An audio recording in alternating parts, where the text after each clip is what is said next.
I got a surprise phone call from the police one afternoon. I was confused and worried, wondering what could have happened. They told me something that shocked me. They had found my 4-year-old daughter all alone and had taken her to safety. She was supposed to be with my husband at the amusement park. I never imagined this call would change our lives forever. My name is Karen. I'm 30 years old, work from home, and raise my daughter. I've been married to my college classmate, Andrew, for 5 years. We have a 4-year-old daughter named Jennifer. My husband is very hands-on with childcare and often takes our daughter out on his days off. He's also about to get a big promotion at work. Everything in our lives was going great, both at home and at work. Thanks to my wonderful husband and sweet daughter, life was perfect, until I got that phone call. That Saturday, my husband, who had the day off, took Jennifer to the amusement park. I was supposed to go with them, but an important work task came up at the last minute, so I had to stay behind. Jennifer was really excited about going to the park and kept telling my husband to hurry up. I smiled as I watched them hold hands and walk to the car. It was a sweet moment. "All right, have fun," I called out to them. I felt good that day, thinking it was going to be a productive one. After a little stretch, I went to my home office to get some work done. 2 hours later, as I was about to take a short break, my phone rang. I thought it might be my husband since it was around lunchtime, but the number was unknown. I answered, and to my shock, it was the police. They said they had found my daughter alone. I couldn't believe it. She was supposed to be at the amusement park with my husband. I thought it might be a prank, so I called him to check. "Hey, I need to ask you something," I said. "Sure, what's up?" he replied. "Where are you and Jennifer right now?" I asked, feeling nervous. "We're at the amusement park," he answered casually. "But the police just called me and said they found Jennifer alone." "What's going on?" I asked, my heart racing. My husband seemed surprised. "She's right here next to me, laughing," he said, sounding a bit worried. "Well, as long as you're together, that's fine," I said, trying to calm down. "I guess it was just a prank call. Can you put Jennifer on the phone?" I was tired from working and just wanted to hear my daughter's voice. "No, she says she's too embarrassed," my husband replied. I was confused. Our daughter loved calling us when we were out, and she always played phone games. There's no way she'd be embarrassed. My trust in my husband started to waver after his strange words. I thought, "Are you sure? That doesn't sound like something Jennifer would say." "Maybe Jennifer is tired too. Can we drop it now?" he replied quickly, almost like he wanted to end the conversation.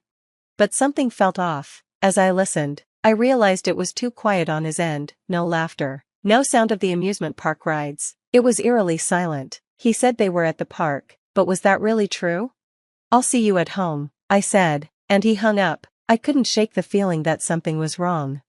Doubting what my husband said and feeling uneasy about the silence, I decided to check something. I remembered the GPS on my daughter's phone, something I had completely forgotten about in my confusion with the police call.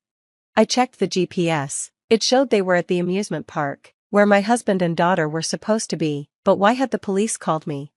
Worried and suspicious, I drove to the amusement park. When I got to the Lost and Found Center, I saw my daughter. She was chatting happily with the police officer, but when she saw me, she burst into tears. Dad said he'd wait for me on a bench and that I could go on any ride I wanted. I was playing, and then when I looked around, he was gone, she explained. I asked the staff for details. They told me they found my daughter wandering alone in the park. They had called out for her guardians, but got no response, so they contacted the police. Thankfully, my daughter had a tag with her address and my contact details, so they were able to reach me quickly. I couldn't understand it. My husband wasn't the type to just leave our daughter like that. Was he in some kind of trouble? The thought worried me, but I pushed it away. To calm Jennifer down, I took her out for ice cream. We went to a restaurant and ordered sundaes. While we were eating, she handed me her toy camera. It was a special gift my father had given her last month for her birthday. Even though it was just a toy, it could actually take pictures. I wondered what pictures Jennifer had taken. I turned on the camera and started looking through the photos. My heart dropped when I saw it, a picture of my husband hugging a woman I didn't recognize. More pictures like that kept appearing, and I felt sick to my stomach. "Jennifer, who is this woman?" I asked, my voice shaking. "She's a friend of Dad's," she replied.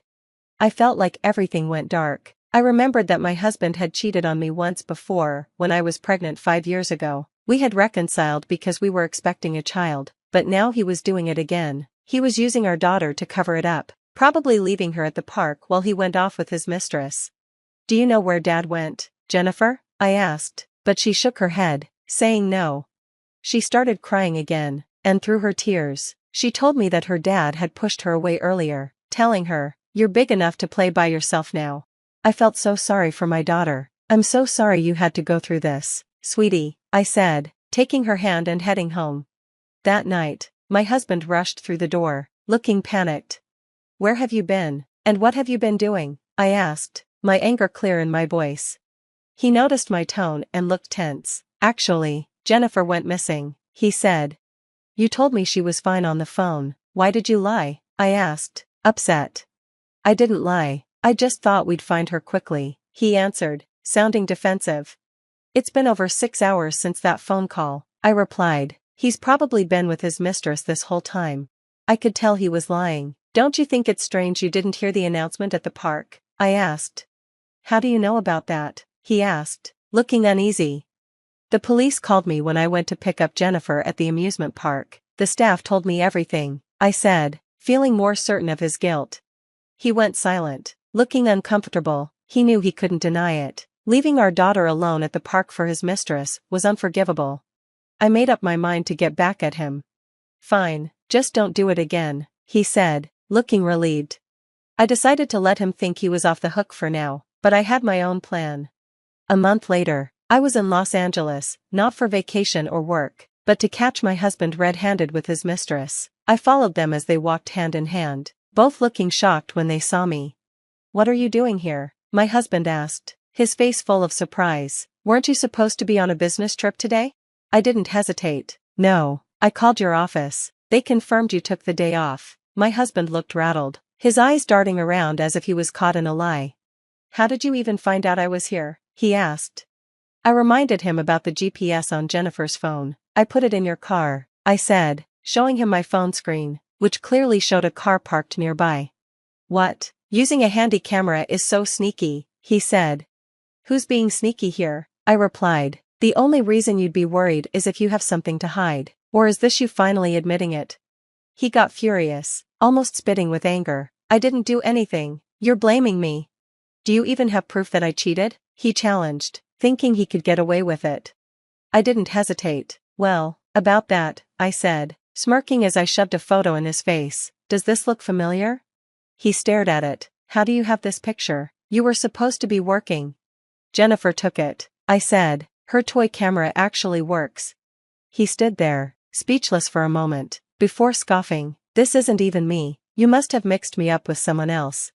To prove him wrong, I handed him a large stack of photos. There were so many that they nearly fell from his hands. "Okay, the toy camera doesn't take the clearest pictures, so I took these myself to make sure." His face went pale as he saw the photos clearly showing him with his lover. "How could you be so friendly with her right in front of our daughter?" I asked. "You're despicable." He tried to tear up the photos, but I had expected that. "Too bad," I said. "These are all copies. I've got the originals saved safely." "Damn you," he muttered angrily, glaring at me. He looked defeated. But I wasn't done. "You've got a big promotion coming up, don't you?" I asked. "What's your point?" he asked, his voice shaky. "How do you think spreading these photos would affect that?" I said. His face got even paler. I knew his company cared about character when choosing people for promotions. If these photos got out, it could ruin his chances. "Please don't do this," he begged. "Do you really think I'll forgive you now? I've been a good husband all this time, haven't I? Can't you forgive me for that?" "A good husband wouldn't leave his daughter at an amusement park," I replied loudly. He shrank back, clearly guilty. "I've been taking our daughter out every week lately," he said, trying to defend himself.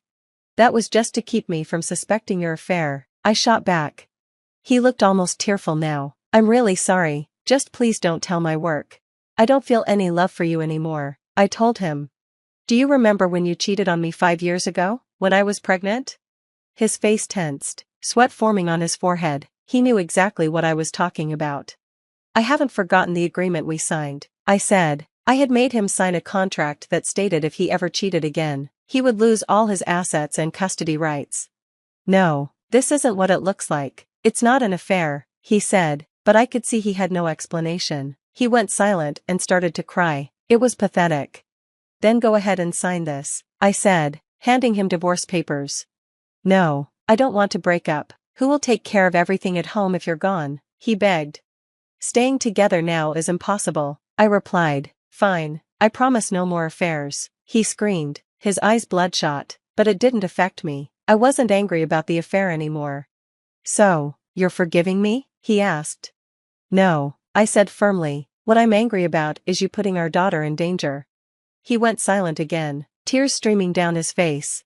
And another thing, I said, you don't have a place in anyone's life anymore. What do you mean? He asked, confused. While you were gone, I told your parents, your coworkers, and everyone in your usual hangouts about what you've done. Everyone knows now. Hearing this, my husband buried his face in his hands, full of despair. I couldn't even look at him anymore. I don't want to see your face, so make sure you fill out those papers, I said coldly. He looked up at me, his face covered in tears and snot. Like a child, I left him there and walked away.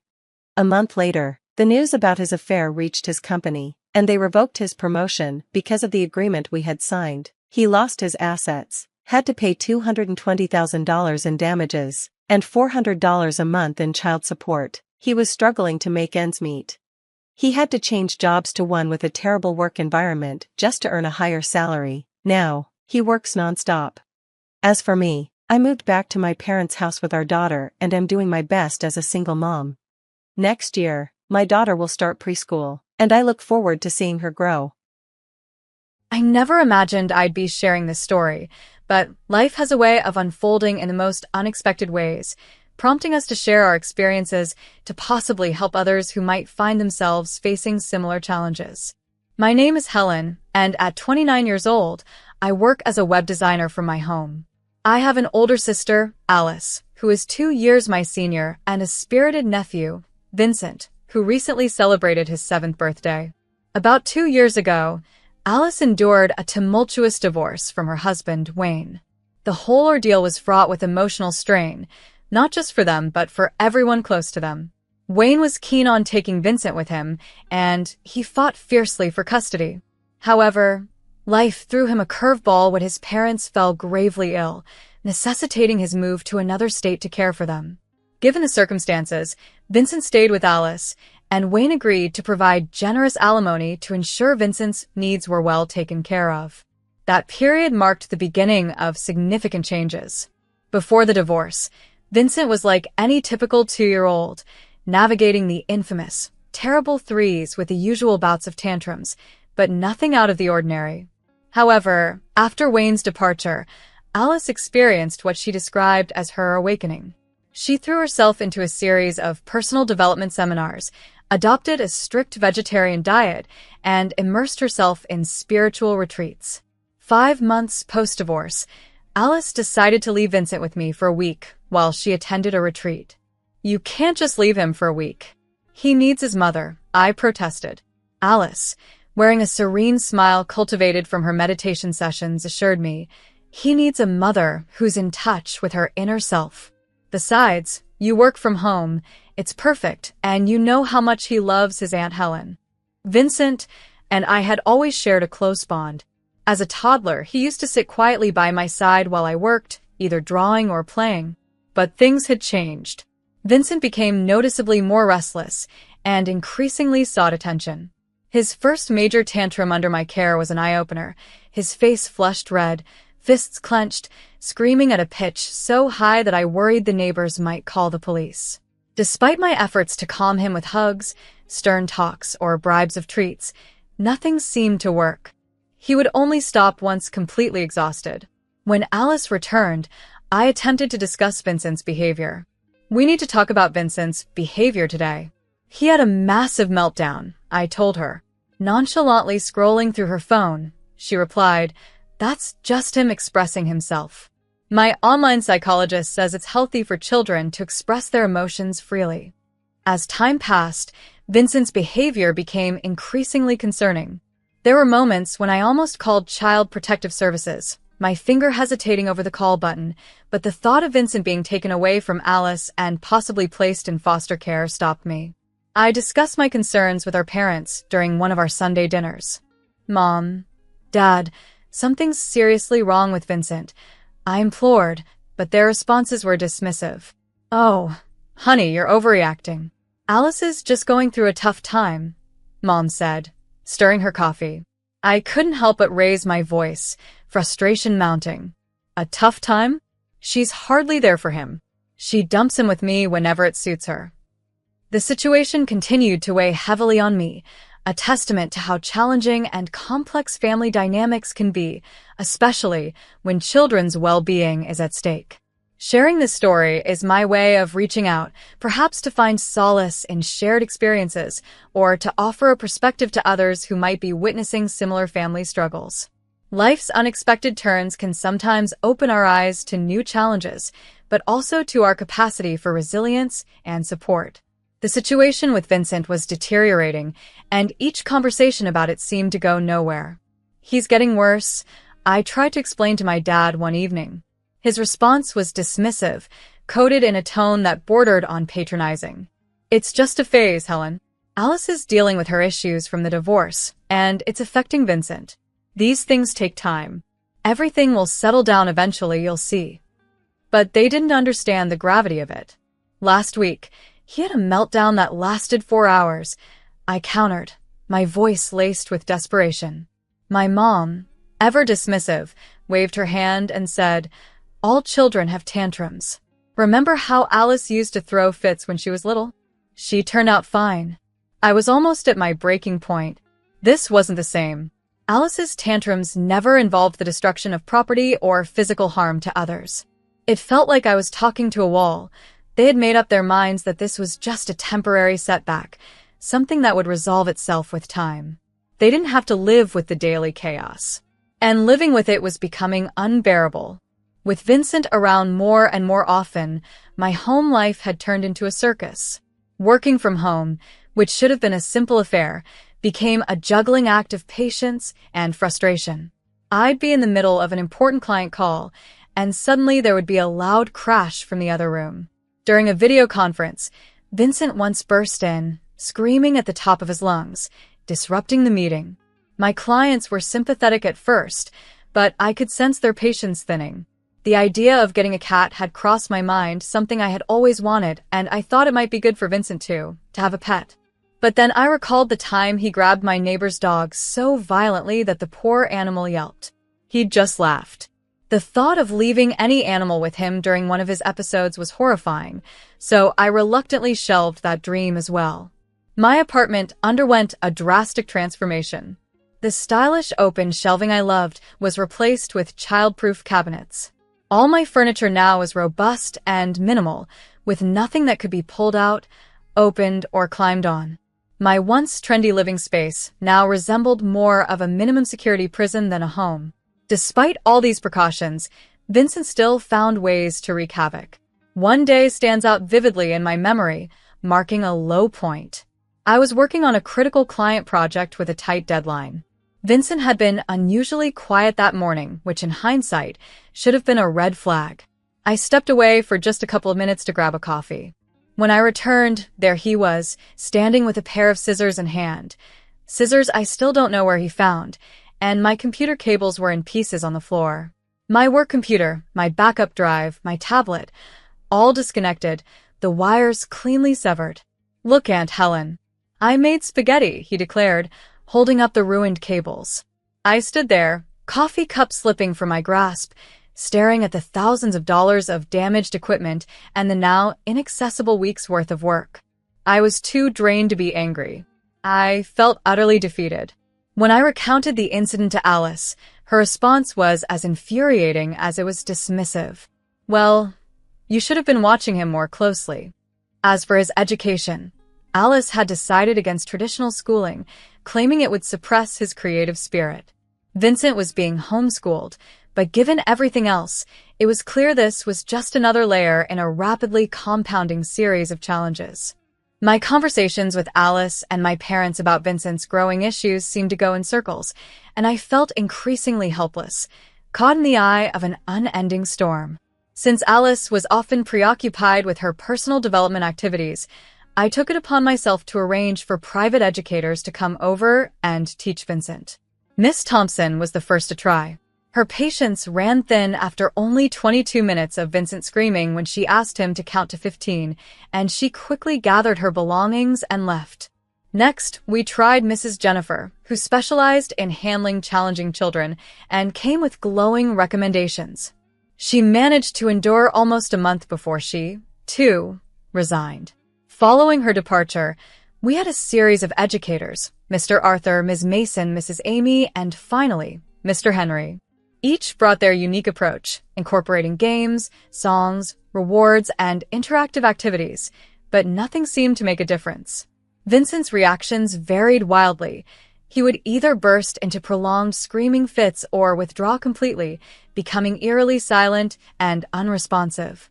Mr. Henry, with 2 decades of experience in special education, held out the longest.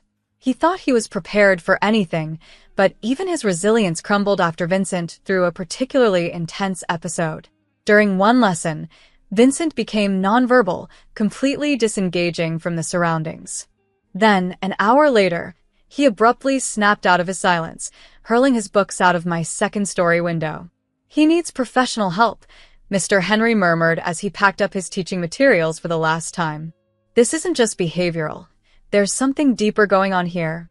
By the end of that summer, my limits were thoroughly tested. The relentless stress of managing Vincent's extreme behaviors, coupled with trying to maintain my workload and sanity, was overwhelming. I decided it was time for my parents to see what I was dealing with daily, hoping it would make them understand the severity of the situation and help me persuade Alice that Vincent needed professional intervention. "Mom," I said during one of our phone conversations, "I need you and Dad to watch Vincent this weekend. I have an important work deadline." There was a pause on the line. "Oh, sweetie, this weekend isn't good. Your father and I have plans." When I suggested the next weekend, the response was similar. They were likely to be busy then, too. It became a frustrating pattern. Each time I asked, they had an excuse: too busy, not feeling well, having friends over, going out of town. It seemed they had suddenly developed the world's most active social calendar. On Wednesday afternoon, driven by desperation, I took matters into my own hands. I picked up Vincent from a failed tutoring session and drove straight to my parents' house, unannounced. I rang the doorbell, but there was no answer, even though I could see their car in the driveway and caught a glimpse of movement inside. Someone was avoiding being seen. "Mom, Dad, I know you're in there," I called out, ringing the bell again.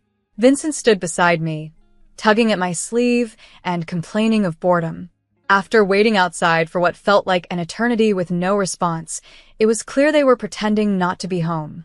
This avoidance happened 3 more times over the following months, each encounters identical to the last. They would not answer the door. It became painfully clear that they were choosing to ignore the situation rather than help address it. As Christmas approached, I realized I needed a break. My friends had invited me to join them at a mountain cabin for the holidays, a week filled with skiing, hot cocoa, and adult conversations. It sounded like a perfect escape. I informed Alice of my plans well in advance, in November. "I won't be available to watch Vincent during Christmas week," I stated firmly. "I'm going to the mountains with friends." Her surprise was evident, as she had grown accustomed to relying on me during the holidays, but I needed that time for myself, to recharge and step away from the chaos that had enveloped my life. "When I need you to," she protested. But this time I was firm. "I've had these plans for months, Alice, and I'm not changing them. I need this break," I repeated. Over the next few weeks, I made sure to reiterate my message consistently. I sent her texts and emails, and even marked the dates on our shared family calendar. December 12th to 19th, Helen was out of town for a mountain trip with friends. Eventually, Alice seemed to accept my plans, though a part of me doubted the ease of her agreement. It was the same tone she used when she agreed to look into therapy for Vincent or promised to be more present as a mother. Despite my reservations, I clung to the hope that maybe, just this once, she would respect my boundaries. Christmas Eve morning dawned like any other. I was up early, packing the last few items for my trip and double-checking my list to ensure I hadn't forgotten anything crucial. My suitcase was by the door, ready to go. The unexpected knock came just before 7 a.m. I wasn't expecting anyone. Perhaps it was the delivery of some last-minute Christmas gifts I had ordered. Without peeking through the peephole, I opened the door, only to find Vincent standing there with a backpack slung over his shoulders, clutching his favorite stuffed dinosaur. In the background, I saw Alice's red SUV speeding away, tires crunching on the snow-covered street. I stood there, door still open, cold air rushing in, staring at my phone in disbelief. The fury inside me grew like a pressure cooker about to burst. After all the discussions, all the explicit warnings, and the clearly stated boundaries, she had still done this. "Aunt Helen," Vincent said as he pushed past me into the apartment, "I'm hungry." My hands were shaking as I dialed my parents' number. Mom picked up on the third ring. "Mom," I said, trying to keep my voice steady, "Alice just dumped Vincent at my door and drove off. I'm supposed to be leaving for the mountains today. I've told everyone about this trip months ago." "Oh dear," she responded, her voice not betraying any surprise. "That's unfortunate timing." "Unfortunate timing? This isn't a coincidence, Mom. I'm bringing him to your house right now." "Oh, we won't be home, honey. Your father and I are heading out to celebrate Christmas with the Hendersons in Des Moines." Something in her voice sounded off. I'd heard her lie before. She had a tell, a slight uplift in her tone that I'd recognized since I was a child. My stomach clenched. I pulled my laptop closer, opened Facebook, and went to my mother's profile. What I saw made my blood boil. There, posted just an hour ago, was a photo of my mother and Alice standing in front of a beautifully decorated Christmas tree at my parents' house. They were both smiling widely, wearing matching holiday sweaters. There are more photos. Alice helping set up decorations, Mom baking cookies, all time-stamped within the last few hours and clearly taken at their house, the house they claimed they were leaving to go to Des Moines. I scrolled through the comments. "Can't wait to see everyone tonight," my cousin had written. "Save some of those famous Christmas cookies for me," posted one of Mom's friends. The whole family was going to be there, everyone except me. I stood in my living room, watching Vincent cry on the couch. Usually, his tears frustrated me, but today they sparked an idea. I glanced at my packed suitcase, then at my nephew, and suddenly, I knew exactly what I was going to do. "Hey, Vincent," I said, keeping my voice light. "Want to go on an adventure?" His crying stopped instantly, his head popped up, and his red-rimmed eyes suddenly alert and interested. This was one thing I'd learned about Vincent. He could switch emotions as quickly as flipping a light switch. "What kind of adventure?" he asked, sniffling, his curiosity piqued. Unexpectedly finding myself at the helm of what promised to be a serene Christmas getaway with friends, I had meticulously planned every detail, from the ski equipment to cozy evenings by the cabin fireplace. Yet, as the festive season neared, my sister Alice's casual disregard for my plans threw a wrench in my expectations. Despite having explained my absence for the holiday week well in advance and marking it clearly on our shared family calendar, Alice's response was too easy and too nonchalant. It should have been a red flag considering her usual indifference towards serious commitments, especially when it came to her son, Vincent, who often required more attention than she was ready to give. On Christmas Eve morning, as I was finalizing my packing, I was startled by a sharp knock at my door. Expecting a parcel delivery, I swung the door open without hesitation, only to find Vincent, his small figure poised with a backpack and his favorite stuffed dinosaur in hand. In the chilly background, Alice's SUV retreated rapidly, disappearing down the snowy street. There I stood, my holiday spirit dissolving into the cold morning air, as I realized Alice had once again chosen her convenience over my long-standing plans. At that moment, the indignation that surged through me was palpable. Every conversation, every plea for understanding, every clear boundary I had painstakingly set had been disregarded. Yet, there was Vincent, looking up at me with innocent eyes, unaware of the adult complexities that shuffled him around like a chess piece. I called my parents next, hoping they could watch Vincent, only to be met with vague excuses about being unavailable due to pre-planned holiday activities. Their aloofness was out of character and suspicious. A quick check on social media confirmed my suspicions. A recent post revealed my parents and Alice cheerfully setting up for a grand Christmas celebration at their home, the very place they had just told me they were leaving. Frustrated but resolute, I decided to confront the situation head-on. With Vincent in tow, I drove to my parents' house, parked discreetly down the street, and prepared for a little holiday surprise of our own. "We're going on a mission," I told Vincent, framing it as a game to keep his spirits high. "It's a secret, super fun mission where you get to be a little spy. Can you do that?" His nod was enthusiastic, wiping away the confusion from earlier. We approached the house, the sounds of merriment echoing from within. Using my key, we entered quietly, and I encouraged Vincent to place his gift under the tree as a secret spy. What I hadn't anticipated was Vincent's interpretation of spy activities which, fueled by the excitement and the festively chaotic environment, quickly escalated beyond a simple gift placement. As I retreated to my car, the clamor of surprise and shock from inside the house told me that Vincent had taken full advantage of his role as a secret agent, undoubtedly turning the well-ordered celebration inside out. The distant sounds of holiday pandemonium followed me as I drove away, a mixture of guilt and relief in my heart. I needed this break, I reassured myself. The mountain retreat was a balm, providing the peace and companionship I desperately needed. Removed from the drama, I allowed myself to disconnect entirely, embracing the joy of the present moment.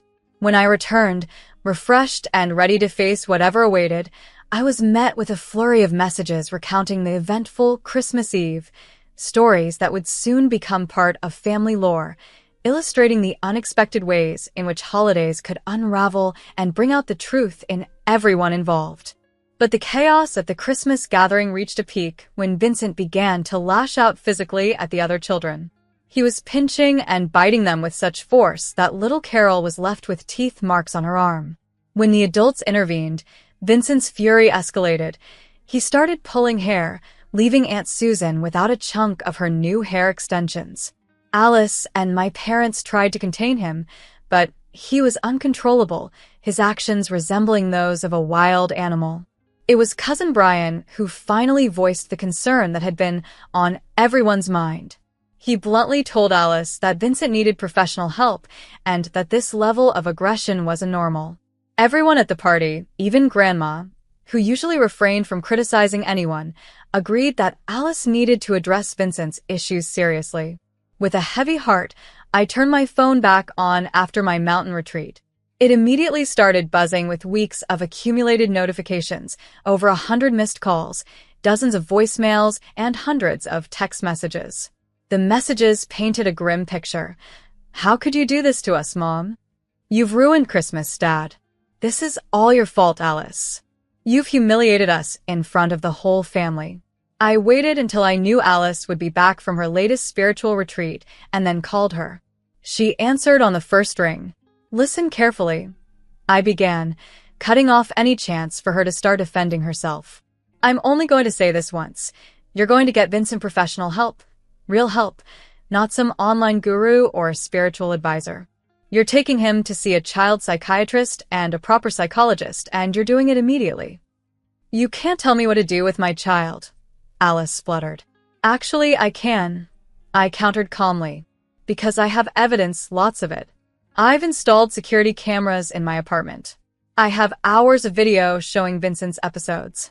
I even have him on video telling the story of how you abandoned him on my doorstep on Christmas Eve and drove away." I could hear her breathing change over the phone. "You wouldn't," she challenged. "I would. If you don't get him help, I'll take all this evidence to Child Protective Services myself. Then we'll see what happens to your custody rights and your alimony payments." After the Christmas incident, I cut off all direct communication with my family. I learned about their lives through other relatives now, like pieces of a story I was no longer part of, but couldn't help following. Barbara became my main connection to the family news. She would text me updates, keeping me informed without pressuring me to respond or get involved. "You won't believe this," she messaged me 3 weeks after Christmas. "Alice actually took Vincent to a child psychiatrist, a real one, not some online guru. He's been diagnosed and everything. He's on proper medication now, and he's like a different child. Barbara continued to provide updates. Remember Carol, the one he bit at Christmas? They had a playdate yesterday. No incidents, no screaming. They just played normally with blocks for 4 hours. More updates trickled in over the following weeks. Vincent had started seeing a child psychologist regularly. His old teacher had agreed to work with him again, reporting steady progress in his ability to focus and interact appropriately. He was making friends, participating in group activities, and using words instead of actions to express his feelings. Alice had changed too, according to Barbara. No more spiritual retreats or personal growth seminars. Instead, she was attending parenting classes and support groups for mothers of children with similar challenges. She'd even started volunteering at a local children's center, learning more about child development and behavioral therapy. Then, one quiet Sunday afternoon, my phone rang. Mom's name appeared on the screen. I let it ring 4 times, debating whether to pick up, to reconnect with a part of my life I had kept at a distance, yet still felt an undeniable pull towards. As I stood there, phone in hand, the familiar ringtone echoed in the quiet room, pulling me into a moment of indecision. The screen lit up with Mom's name, and the echoes of past conflicts mingled with a hesitant hope for reconciliation. Finally, I pressed the answer button, steeling myself for whatever might come next. Helen.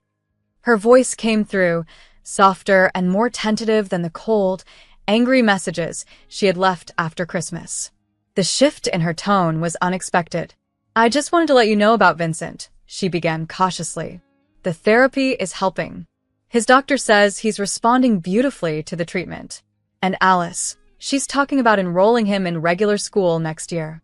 She paused, perhaps waiting for my reaction, before continuing. Alice is different too. She's stepped up as a mother. No more running away to find herself. It seems she's finally found herself right where she should have been all along with her son. Hearing these words, I felt an unexpected sting of tears pricking the corners of my eyes. This was the outcome I had longed for, what I had fought so hard to achieve through confrontations and ultimatums. Yet, a part of me wrestled with lingering doubts about Alice's motivations. Was this transformation driven by a genuine love for Vincent, or was it the fear of losing custody and the financial support that spurred her into action? I wanted to believe in the former, that beneath all the spiritual retreats and self-discovery workshops, Alice's love for her son had always been there, perhaps dormant or misplaced but genuine. Maybe she just needed a wake-up call, a stark reminder of what mattered. I still don't know if what I did at Christmas was right. I confessed to my mother, my voice a mixture of relief and residual uncertainty. Using Vincent's challenges to force everyone's hand wasn't my proudest moment. But sometimes, it takes a shock to break through the denial, to force people to face reality. The conversation with my mother wasn't just about updating me on Vincent's progress. It was a tentative step towards bridging the gulf that had formed between us. I hoped that for Vincent's sake, these changes were permanent. More than that, I hoped that amidst the turmoil and the tough lessons, we were all on our way to becoming a real family again, one that doesn't shy away from its problems, but faces them together. As I hung up the phone, I reflected on the journey our family had taken. It wasn't just about dealing with Vincent's behavior or Alice's responsibilities. It was about learning how to support one another, how to offer chances for redemption, and how to believe in the possibility of change. Whether this path would lead us back to the closeness we once shared remained to be seen, but for the first time in a long while, I felt a cautious optimism about the road ahead.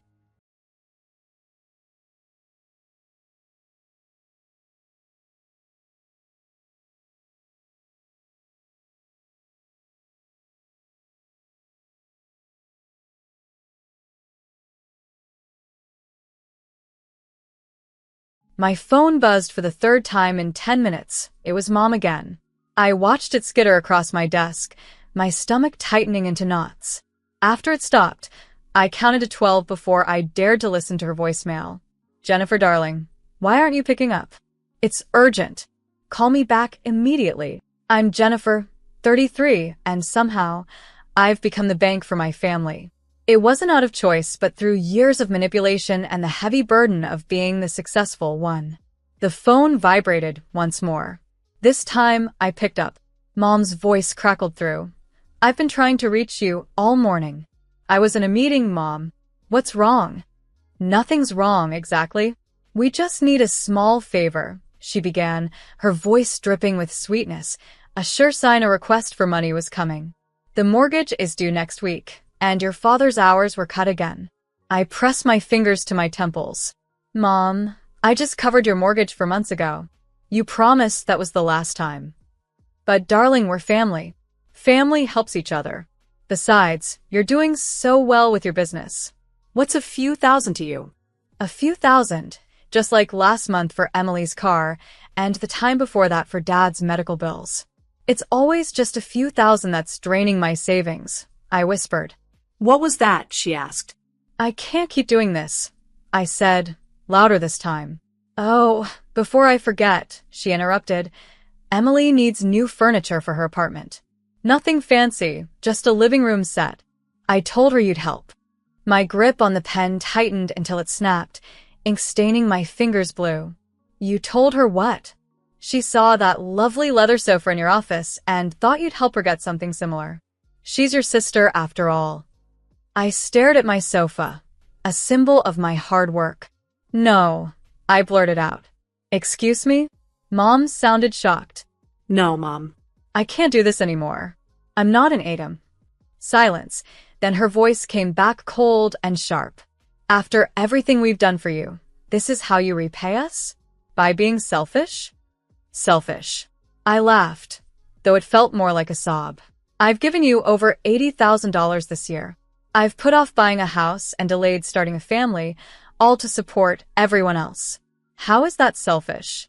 "We're your family," she shouted. "Family takes care of each other." "When has anyone taken care of me? When's the last time anyone asked if I was happy or if I needed help? Now you're unhappy with your fancy office and your expensive furniture? Some people would be grateful." "Grateful?" I stood, pacing. "I built this business from scratch while you and Dad gave Emily money for college. I lived on ramen to make this happen, and now you act like my success is yours to distribute?" "No, Mom." "How dare you? I'm done. No more money, no more guilt trips, no more being treated like a walking checkbook." "You'll regret this," she hissed. "When your father and I are out on the street when Emily can't pay her bills, you'll regret being so heartless." I looked at my ink-stained hands and the broken pen. "The only thing I regret is not saying no sooner." The line went dead. My phone lit up with texts from Emily, calling me selfish. I blocked both their numbers, my hands shaking but my mind clear for the first time in years. Then I called my best friend, Shirley. "Hey," I said when she answered. "Remember how you told me I needed to set boundaries?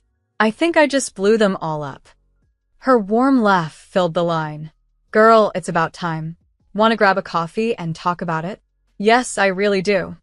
For the first time in years, I felt like I could breathe. My phone buzzed yet again. This time it was Dad. "Jennifer, please call your mother. She's very upset. We need your help this month." As my hands started shaking, Shirley grabbed the phone for me. "We're setting boundaries right now." "What are you doing?" I asked, anxiety rising. "Writing an email. Listen to this. Dear Mom and Dad, I love you, but I can no longer provide financial support.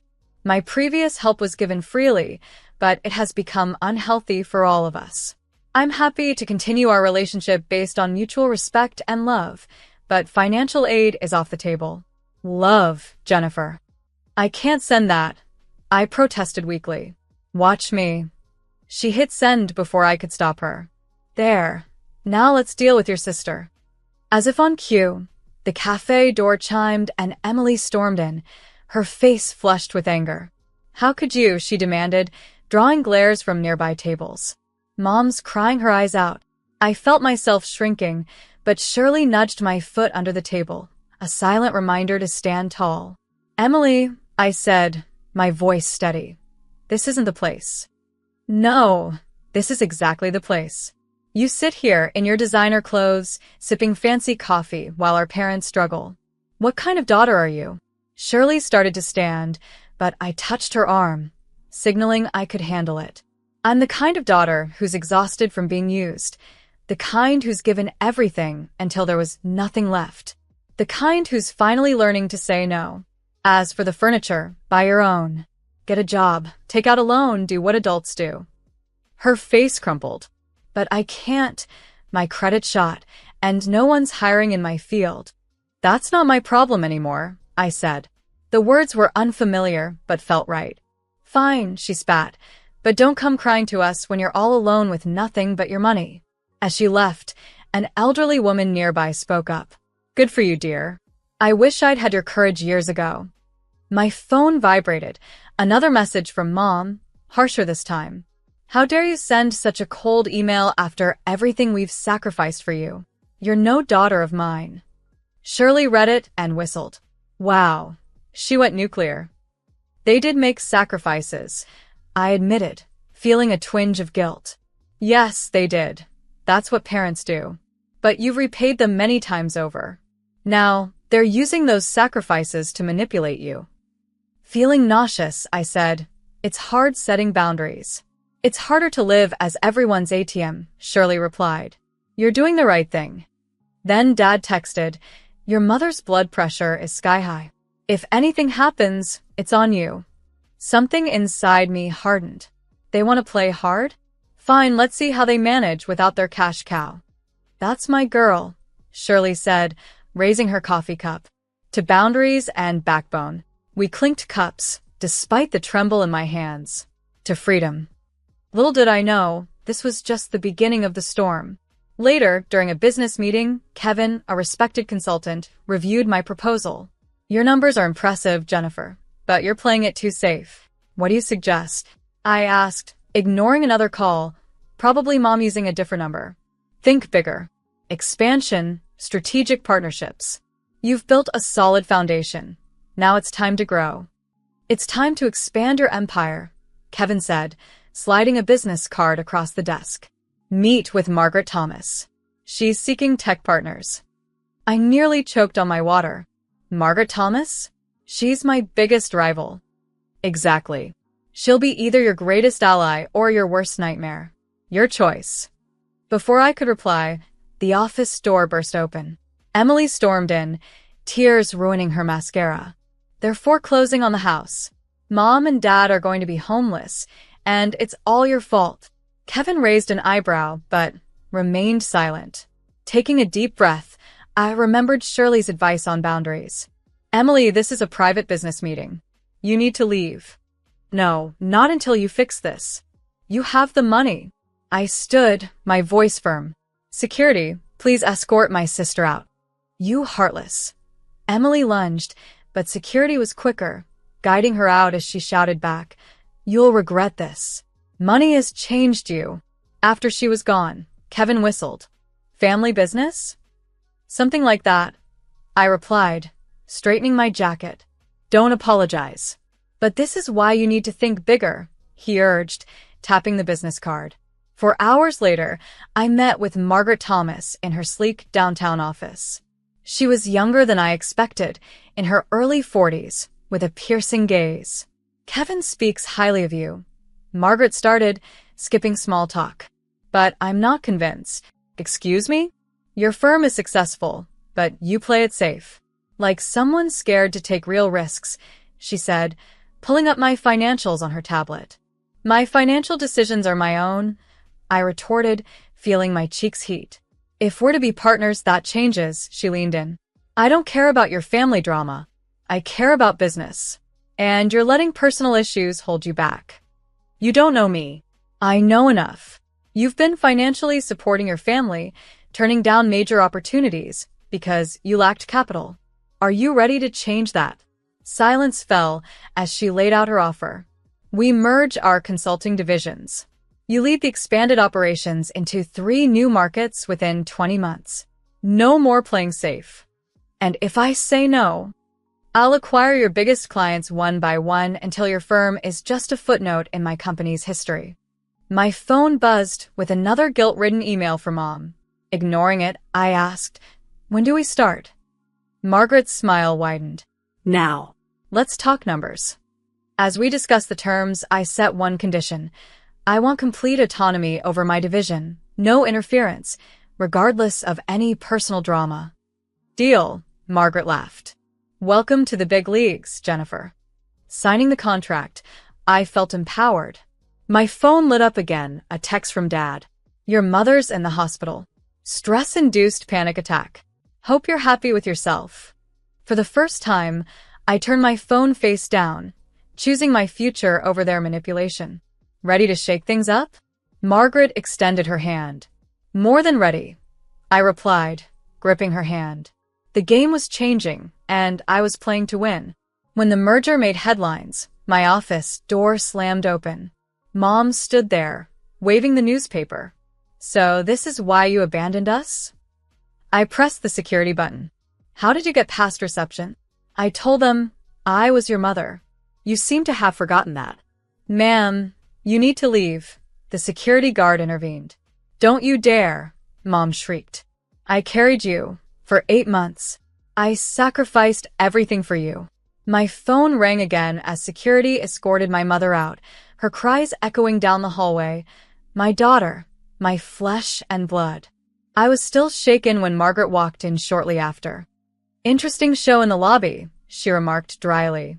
I'm so sorry, I muttered. Don't apologize. Just handle it. We can't have family drama disrupting business. As Margaret left, my phone rang again. It was Emily. Before you start, I said, I'm not discussing. Mom's in the emergency room again, she interrupted, her voice tense.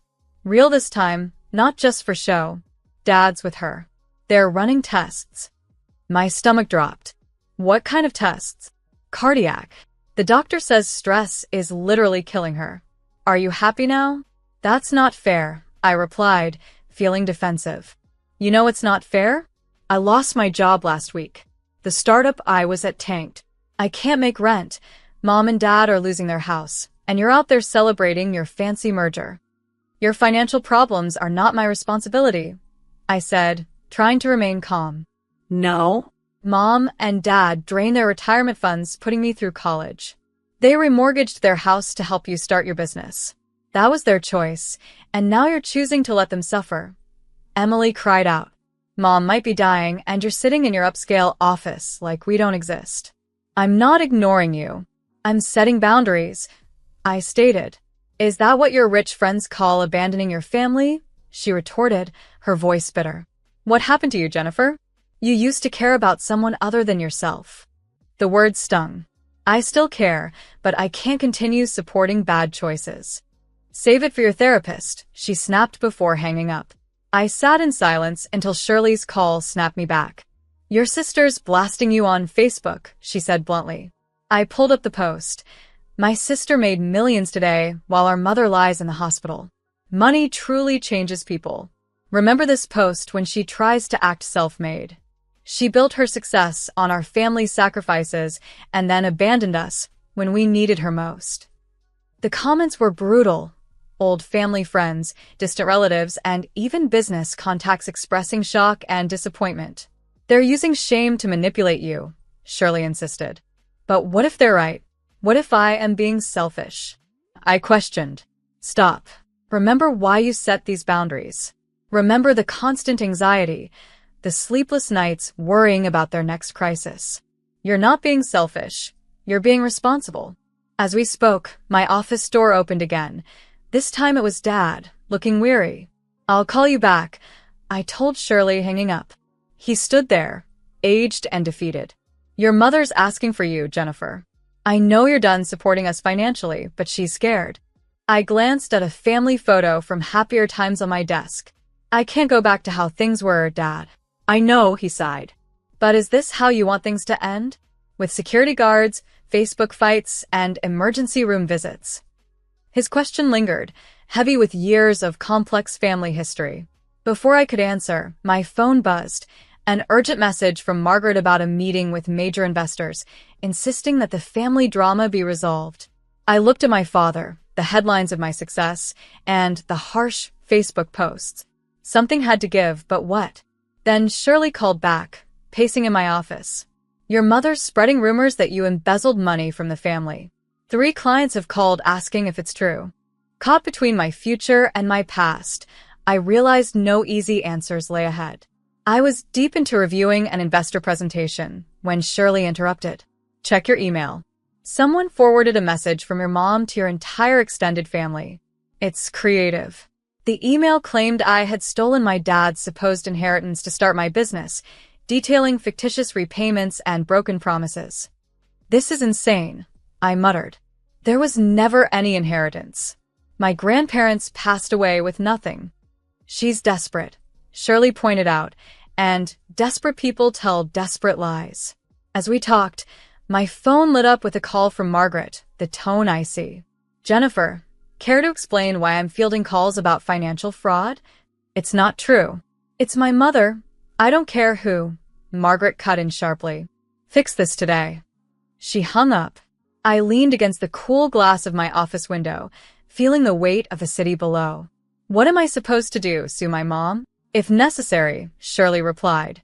But first, let's get ahead of the story. A knock at my door heralded Kevin's grim entrance. I assume you've seen the emails about the fake inheritance theft? Yeah, I'm on it. No, it's about your sister's Fund Me page. He showed me the page on his tablet. Help save our family home. My millionaire sister won't help. It read, paired with childhood photos and tales of my supposed abandonment. It's viral in the local business community, Kevin explained. People are questioning your character. This is ridiculous. I stood, anger rising. They're trying to destroy what I've built because I stopped being their ATM. Shirley spoke slowly. Actually, this might be exactly what we need. What do you mean? You've been quiet. They've used that silence against you. Maybe it's time to tell your side of the story. Kevin nodded. She's right. Use the investor meeting tomorrow. Turn it into a press conference and announce your new charitable foundation. My what? Your foundation. The one you'll start to help families develop financial literacy and independence. Show you're not against helping, you're against enabling destructive behavior. That's actually brilliant, I admitted. It gets better, Shirley added. Invite your family. Let them try their theatrics in front of the press. My phone buzzed with another message from Emily. The fund me's at $220,000. People deserve to know what kind of person you really are. Set up the press conference, I decided. Make sure every local news outlet gets an invitation. The next 30 hours were a whirlwind. By morning, the foundation paperwork was filed, the press release was drafted, and the conference room was ready. As reporters filed in, I spotted my family sneaking into the back row. Mom was dressed to evoke sympathy, clutching a handkerchief. Margaret appeared at my elbow. Born ready, she whispered. More than ever, I replied, stepping up to the microphone. Thank you for coming. Today, I'm proud to announce the creation of the Financial Freedom Foundation, dedicated to breaking the cycles of family financial dependence. My mom's face went pale. This cause is deeply personal, I continued.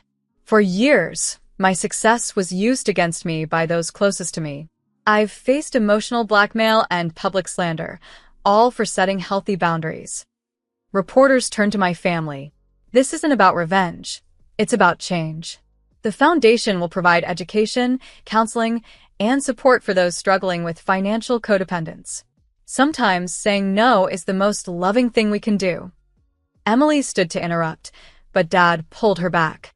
Questions? I asked. A reporter raised his hand. Is it true your family started a fund me claiming you abandoned them? Why don't you ask them? I suggested. They're right here. Cameras swiveled to my family, who were quickly overwhelmed by reporters. Well played, Margaret whispered as investors nodded in approval. Watching my family retreat, chased by journalists, I realized this wasn't just about impressing investors anymore. This was about reclaiming my narrative. For the first time since this ordeal began, I felt truly powerful.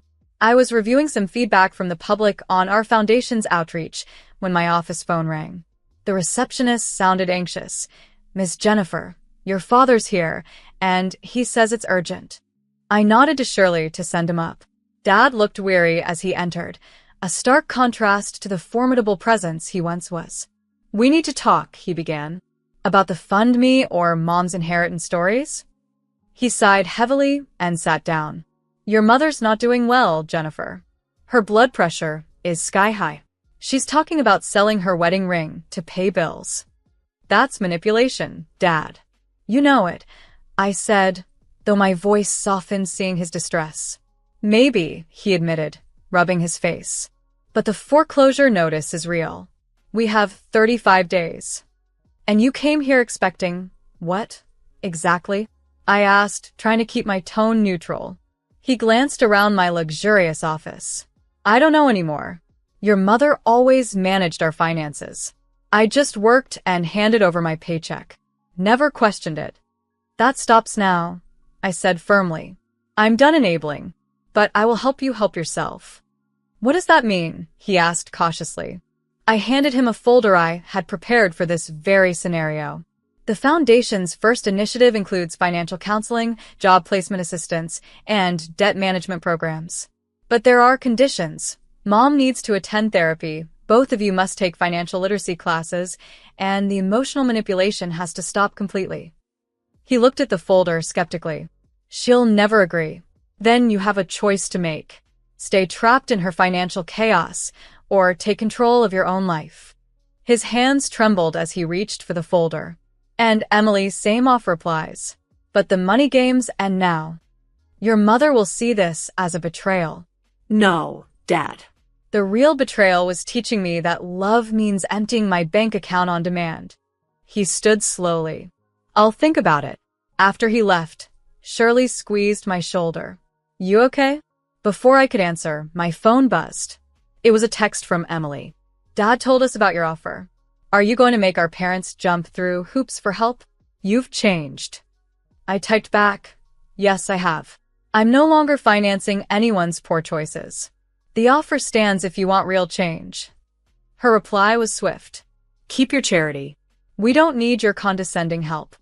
"They'll come around," Shirley said, reading over my shoulder. "Maybe, but I'm done waiting for their approval." My phone rang again. It was Margaret. "The charity gala is confirmed for next month. Every major player in the industry will be there. Your family drama better not overshadow it." "It won't," I assured her. "In fact, I'm sending them invitations." "Are you insane?" "Trust me. They need to see what they're up against." After hanging up, I drafted formal, professional invitations. "You are cordially invited to the Financial Freedom Foundation's inaugural gala." "You're playing with fire," Shirley warned. "No, I'm taking control of the narrative. If they want to make this public, fine. Let's see how their victim story plays in front of 255 business leaders." Replies came within hours. Mom was furious, Emily was sarcastic and eager to challenge, and Dad was reconsidering the help offered. I forwarded Dad's message to our foundation's counselor, then turned to Shirley. "Want to help me pick out a gala dress? Something that screams successful and unbothered." "Girl, I thought you'd never ask." As we left, Mom texted a final threat. Shirley looked concerned, but I reassured her. "No, for the first time, I'm not afraid of their threats." Why? "Because their power only worked when I gave them my fear. And I'm not afraid anymore." Dad texted again, signing up for the financial literacy class quietly. Maybe there was hope after all, I mused, just not in the way I'd always imagined. With the gala just weeks away, let them plot. This time, I'd be ready. The gala ballroom would sparkle with more than just decor. It would spotlight my newfound strength and resolve. At the gala, I stood at the entrance in a midnight blue gown, feeling powerful. Security was tight, and cameras were live streaming to thousands online. Margaret joined me, noting the impressive turnout, including the governor. Just then, my mother and Emily made a dramatic entrance. "There she is," my mother announced loudly, wearing her oldest church dress, aiming to draw sympathy. "My millionaire daughter, who wants to teach us about money." As expected, people turned, capturing the moment on their phones. I approached them calmly, aware of the cameras. "Mom, Emily, welcome. Your table is this way." Don't you dare act polite now, my mom snapped, her voice rising. Please lower your voice, a security guard warned. Or what? You'll throw me out like she did. Mom retorted. From across the room, I saw my dad, looking distressed yet resolute. It seemed the counseling was helping. Mom, I said quietly, offering her a choice. Join respectfully or leave. Emily started recording, urging our mother to expose me. Go ahead, Mom, show everyone who she is. Turning to the gathered crowd, I clarified, let me tell you who I really am. I'm someone who last year alone gave over $80,000 to help my family with their expenses, postponing my dreams. How dare you? Mom shouted. I've realized true love isn't about enabling destructive behaviors, I continued. That's why this foundation exists, to help break the cycles of financial abuse. Liar. Mom reached into her purse and pulled out a stack of papers, claiming they were proof of theft. Let her speak. I insisted, letting everyone hear. Mom waved the papers, alleging they were bank statements about a non-existent inheritance. That inheritance never existed, Dad interjected, joining me. I'm done lying and watching you manipulate our daughter. The room fell silent, cameras clicking. Dad shared how the foundation had helped him gain financial independence and start counseling. You've turned against me too, Mom accused, shaking. No, Mom, I said softly. He's chosen health like I did, and like you can too. Emily, skeptical, dismissed our efforts as abandonment. I explained the foundation's offerings: counseling, education, job training. All tools for financial independence, but only for those willing to change. In a last-ditch effort to hurt me, Mom lashed out with a personal attack, claiming I had unethically advanced my career. Security then escorted her and Emily out. Margaret reassured me that couldn't have gone better if we'd scripted it. Every false claim and real offer of help was now on record. Dad apologized for not standing up sooner. You're standing up now, and that's what counts. As the night concluded, I felt a sense of liberation, not just from the money raised or connections made, but from breaking free from the past. As I closed the event, I saw Dad in the audience, proud and hopeful. Outside, Mom and Emily faced their own choices, just as I had. The next morning, as Shirley and I walked into the newly converted Foundation Center, the fresh start was palpable. The old office building had transformed, fittingly, into a place of new beginnings. I was in the middle of a conversation about self-reliance when my phone vibrated with a message from Emily. She excitedly informed me that she'd completed her job training and secured 3 interviews for the coming week. She's stepping up, I thought, sharing her news with Shirley. This is her 3rd program, I noted. Just then, my dad arrived, looking more vibrant than I'd seen him in a long time. He'd found his calling as a counselor in our support group, helping others transition from financial dependence to self-sufficiency. With his divorce nearly finalized, he was embracing a new chapter of independence. As we walked to our group meeting, I asked, "How's Mom dealing with everything?" "She still feels I left her behind," he replied with a heavy heart, "but I'm holding my ground." The meeting room was already bustling as people gathered, their faces reflecting the struggles I once knew too well. My dad opened the session, focusing on guilt-free boundary setting.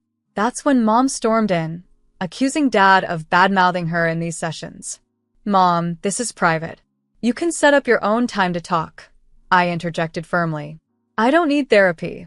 I want my family back," she protested, turning to the others to claim I had abandoned them in their time of need. An elderly woman rose to speak, sharing her path of blaming her family for setting healthy limits and where that had led her to loneliness.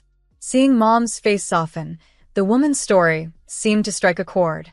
"I don't know how to change," Mom whispered, a crack in her usual facade. "We're here to help, not to judge," Dad reassured her gently. Hesitantly, Mom reached for the counseling folder I had offered before. "I'm not sure I can change," she murmured. "It's okay," the elderly woman comforted her. "We all doubted our ability to change at some point." "May I stay?" Mom asked almost timidly. "Absolutely," I assured her, as Dad resumed guiding the session.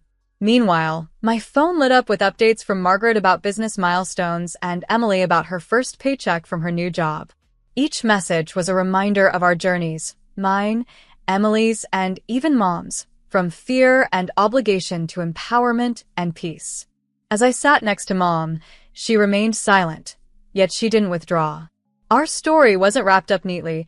A change like ours takes time, but it was a true beginning, founded on transparency and resilience rather than coercion and dependency. For now, that was everything we needed.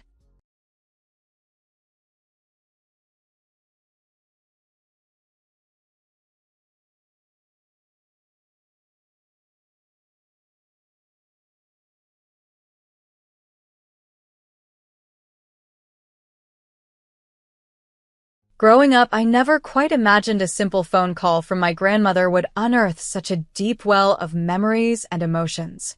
My name is Cheryl, and at 30, I've carved out the life I once only dreamed of. I hold a senior position at Morgan & Reed Investments, live in a plush apartment in downtown Philadelphia, and, most importantly, enjoy the freedom of living life on my terms, away from the tangled ties of my family. On a seemingly ordinary day, my grandmother's voice, warm and comforting, filled the room through the receiver. "Cheryl, sweetie," she began, "your parents and Amy have settled into their new home. They're planning a housewarming party in 2 weeks." There was a pause, her hesitation palpable.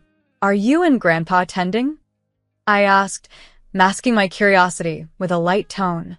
No, dear. "We're not up for the bustle. Your grandfather's arthritis is flaring up again," she replied, her voice tinged with resignation. I expressed my genuine concern, assuring her of my visit soon, to which she responded with a soft, "We miss you." Before she could say more, perhaps invite me to the party I knew I wouldn't be welcome at, I gently cut her off.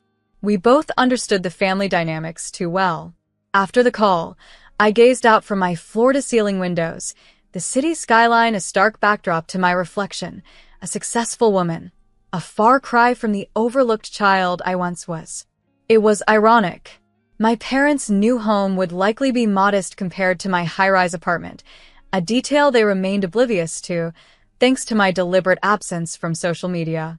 The next evening, my phone came alive with Pamela's energetic voice, reminding me of my impending birthday bash.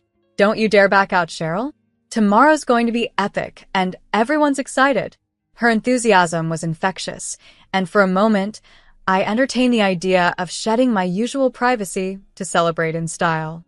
"All right, but let's keep it low-key." I relented, half knowing it was a lost cause with Pamela in charge.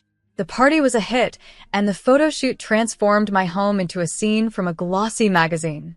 Yielding to years of privacy, I shared the images online, a decision that felt as though I was unveiling a part of me long hidden.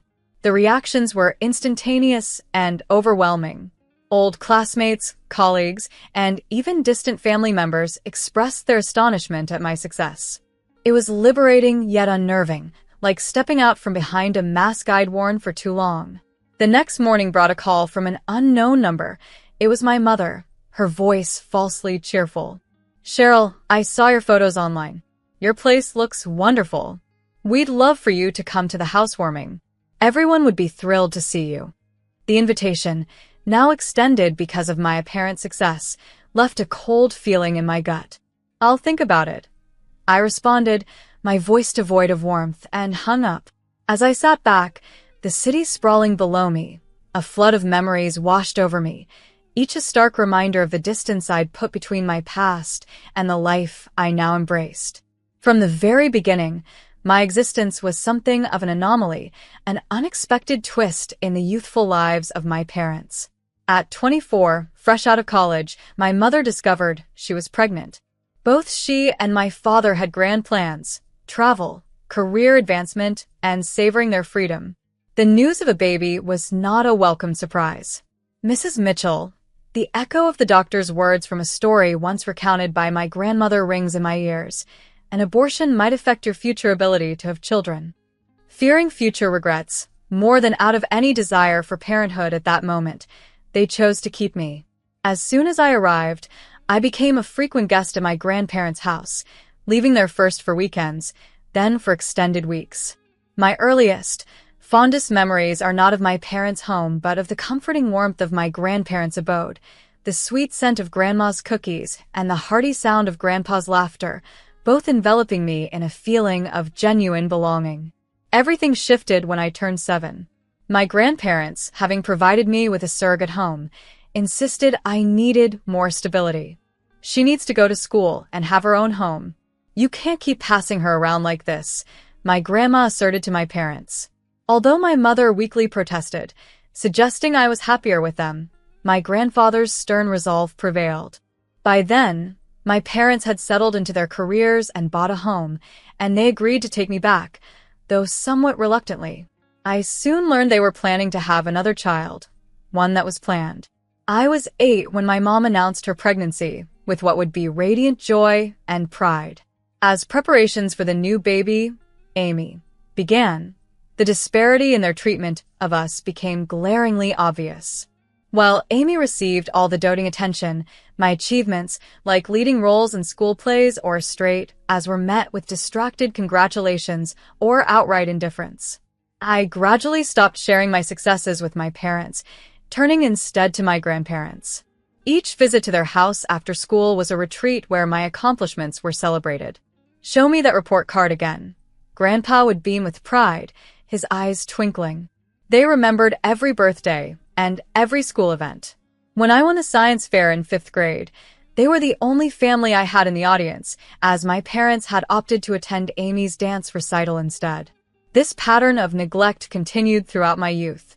My piano recitals, my middle school graduation, and even a state-level math competition went unattended by my parents, who were invariably preoccupied with Amy's activities. Meanwhile, every milestone of Amy's was celebrated with pomp and circumstance. At my grandparents', I found an oasis of love and encouragement. "You're going to do great things, Cheryl," my grandma would say, her voice both gentle and assertive, often slipping a new book or a trinket into my hands as tokens of belief in my future. In this dual world of neglect and nurture, I learned to build my path, drawing strength from the unconditional love my grandparents offered. They were the bedrock on which I built my self-worth and ambition, fueling my journey towards the independent and successful life I lead today. At home, I was practically invisible until Amy needed something. Then suddenly, I became the essential older sister, the babysitter, the tutor, the driver for her social outings. As the years rolled by, Amy's attitude worsened. By the time she was 10, she had perfected her skills in manipulation, always getting our parents on her side. "You're just a mistake," she'd sneer at me. "Nobody wants you here." I usually let her harsh words slide off, but on a particularly stressful day when I was 18, preparing for my AP exams, she crossed a line. She barged into my room with a demand. "Move your stuff. I need your desk for my art project." "I'm studying, Amy. Use your desk." "No, I want this one. Mom and Dad said I can have whatever I want." "That's not true, and I'm busy right now," I replied as she began tossing my textbooks onto the floor. "You're so selfish. You're just jealous because Mom and Dad love me more." I couldn't hold back any longer. Years of suppressed frustration erupted, and I grabbed her phone out of her hand. "No, you're grounded. Go to your room and think about how you treat people," I said firmly. She stormed off, hurling threats about tattling to our parents. When our parents arrived home, Amy put on a dramatic display, complete with fake tears, telling them I had hit her and locked her in her room. "I never hit her," I explained calmly. "I took her phone because she was disrespectful and destroying my study materials." My mom's face flushed with anger. "How dare you touch your sister? Hand over your phone," my dad demanded. They grounded me for a month, canceling all my plans, including a class trip. "Maybe this will teach you to be kinder to your sister," my mom declared. For the next month, they treated me like I was invisible. They would pass by me without a word and talk around me at dinner as if I weren't there. Amy's smug smile confirmed she relished her victory. This treatment solidified a painful truth. These people were not my family. They were merely strangers linked to me by DNA. On graduation day, Only my grandparents were there to support me. My speech as valedictorian received a standing ovation, but the absence of my parents was loudly felt. "Where are your parents?" Mrs. Wilson, my favorite teacher, asked after the ceremony. I just shrugged. Their absence had become the norm. The day after graduation, the tone at home shifted. My parents called me into the living room for a blunt conversation. "You're 19 now," my dad began, his voice void of warmth. "It's time for you to move out," my mom added, not bothering to cushion her words. I discreetly started recording the conversation on my phone, sensing the importance of keeping a record. "What about college?" I asked, though I expected their dismissive response. Their laughter was cold and mocking. "We're not paying for your education.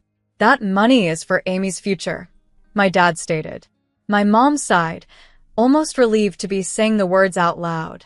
As they finalized their stance, I knew this was just another chapter in a long history of being sidelined. But this time, I was ready to move on, to find a place where I was valued and seen, beyond the shadows of favoritism and neglect. My parents made it clear that day in the living room. They were done with me. "Let's be honest," my dad said, his voice devoid of warmth. "We never wanted you. Your mom couldn't have an abortion due to medical risks, so we were stuck with you. You were never really part of this family." My mom casually examined her nails, treating the conversation like a trivial matter. "And now it's time for you to go." I sat still, my phone recording their harsh words, capturing the raw truth of their feelings, a truth I'd always sensed but never heard so bluntly expressed. I mastered my emotions over the years, a necessary skill when you grow up overlooked and unwanted.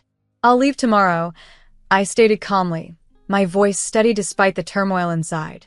Their relief was evident, almost tangible, as if a burden was being lifted off their shoulders. "Good," my dad acknowledged with a nod. "At least you're making this easy." From upstairs, Amy's voice echoed down, bubbly and excited about transforming my soon-to-be vacant room into her gaming paradise, complete with a new TV and streaming setup. That night, as I packed my life into 2 suitcases and a backpack, I overheard Amy planning her new room through the thin walls. The next morning, I left for my grandparents' house, the only place I ever truly felt wanted. When I showed my grandparents the recording, Grandma burst into tears, and Grandpa's voice cracked with emotion. "Those aren't the people we raised," he said, disappointment heavy in his tone. I also shared another piece of news with them. My acceptance letter to Harrison Business School's investment program, complete with a full scholarship and housing. My hands shook as I handed them the envelope, this time from excitement and pride. "They wanted me so much, they're even paying for my dorm room," I explained, a small smile breaking through. My trading skills and recommendations had impressed them enough to earn a personal call from the dean offering me the scholarship. Grandma's hug enveloped me, her familiar scent of lavender comforting me like a soft blanket. "We're so proud of you, sweetheart. So very proud." "Please don't tell them," I asked them both, pulling away to look into their eyes. "They don't deserve to know." "They don't," Grandpa agreed, his hand squeezing my shoulder firmly. "Your success will be yours alone." That night, in the childhood bedroom of my grandparents' home, I allowed the tears to come, tears of release and new beginnings. In the fall, I started at Harrison, carrying my 2 suitcases and a burning determination. My new dorm room felt more like home than any place ever had. I dove into my studies, embracing the clarity and predictability of investment analysis, a stark contrast to the emotional chaos of my past. Internships at prestigious firms like Goldman Sachs and Morgan & Reed came next, where I excelled and earned high praise for my meticulous attention to detail and sharp market insights. "Cheryl, you're exactly what we look for in future analysts," my supervisor at Morgan & Reed had noted during my evaluation. My personal life remained subdued. The scars from my family's rejection lingered. Grandma's weekly calls were my lifeline, a connection to a past that was fading away. Whenever she tried to bring up Amy or my parents, I gently cut her off. "Please, Grandma, I don't want to know." She would sigh, but respected my wishes, switching the conversation to lighter topics like her garden or grandpa's bowling league. These calls, filled with simple, everyday joys, reinforced my belief that family isn't just about blood. It's also about where you find affection, respect, and genuine care. Even as I maintained a close bond with my grandparents, there were parts of my life I never shared. Each week, our conversations spanned various topics: new recipes she was experimenting with, the books I was devouring, the shift of the seasons, yet we tactfully skirted around the void left by my family's absence. After college, I joined Morgan & Reed as a junior analyst. My knack for discerning market trends soon caught the eye of management. I immersed myself in work, volunteering for tough cases that others shied away from. "The numbers on the Wilson portfolio are impressive," my boss noted one day. "Keep this up and you're going places." We haven't seen such thorough analysis from a junior analyst in years. His words echoed in my mind, fueling my drive. With each passing year, my responsibilities grew, and with them, my salary. By the age of 29, I had ascended to managing my team and overseeing significant client portfolios. My colleagues half joked that I lived for investments. In truth, my career filled the gaping hole left by familial absence. Every professional triumph was a vindication. Every promotion was a testament to my worth. When I was 31, I purchased a luxury apartment in the heart of downtown. As I stood alone in that expansive space, watching the sunset bathe the city in gold through floor-to-ceiling windows, I felt a profound sense of achievement. The marble countertops, the polished hardwood floors, the stunning view. I had built this life entirely on my own, without any help from the people who were meant to support me. Then, out of the blue, a text from my mother appeared about a housewarming party. After 13 years of silence, they wanted to reconnect. Fine, I thought. Let them see what they had discarded. The old recording of their harsh words still resided on my phone, carefully preserved through each phone upgrade, waiting for the right moment. I replied simply, "I'll be there." Her response was immediate, overly enthusiastic. "Wonderful. Can't wait to see you, sweetheart." Taking a day off work, I drove to my parents' new home, a modest 3-story in a middle-class neighborhood. It was pleasant, but it paled in comparison to my downtown abode. Several cars lined the driveway, and laughter spilled from the open windows. As I reached for the car door handle, hesitation gripped me. It had been 13 years. With a deep breath, I grasped the expensive bottle of wine I'd brought, knowing well they couldn't afford such luxuries, and made my way up the path. Nancy, a distant relative, spotted me first. "Cheryl." "Oh, my goodness, it's been forever." Her perfume-heavy hug enveloped me as other relatives swarmed around, their questions and comments flying. "How's the big city? We saw your apartment online. Why don't you visit more? You look so successful." I responded with polite smiles and vague shrugs, letting them speculate. From the corner of my eye, I saw my cousins whispering, undoubtedly noting the stark contrast between my designer attire and the more modest clothes around me. Then my parents appeared, their performances polished to perfection. My mother's hair had more gray, my father had put on weight, and Amy's expression was a carefully maintained mask. "Cheryl," my mother exclaimed, rushing forward with open arms, her voice dripping with sweetness. "My baby girl." My father joined in, his hug enveloping me. "We've missed you so much. We're so proud of everything you've achieved." If I hadn't lived through their cold dismissal, I might have believed their affection was genuine.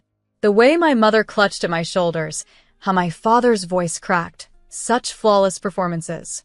Yet underneath, I knew the truth of their indifference and the sharpness of their past cruelty. They'd honed their performance over the years. The party moved indoors where wine flowed and platters of food made their rounds as relatives caught up on lost time. Throughout the evening, my parents made a show of their affection, laughing a bit too heartily at my jokes and touching my arm, ensuring everyone witnessed their apparent devotion to their long-lost daughter. The modest living room, crowded with family, felt smaller as eyes frequently darted my way amidst the casual chatter. During dinner, as the laughter and conversation reached a peak, Uncle Bruce stood, wine glass in hand, his cheeks flushed from alcohol. "A toast to Sarah and Albert on their beautiful new home," he announced, prompting a chorus of cheers. Then his expression changed, his eyes narrowing as he turned to me. "And Cheryl," he added, his tone serious, quieting the room as forks paused in midair and a nervous clink of glass echoed. "I have something to say to you, young lady. How dare you abandon your family, becoming rich and successful, while refusing even to call your poor parents?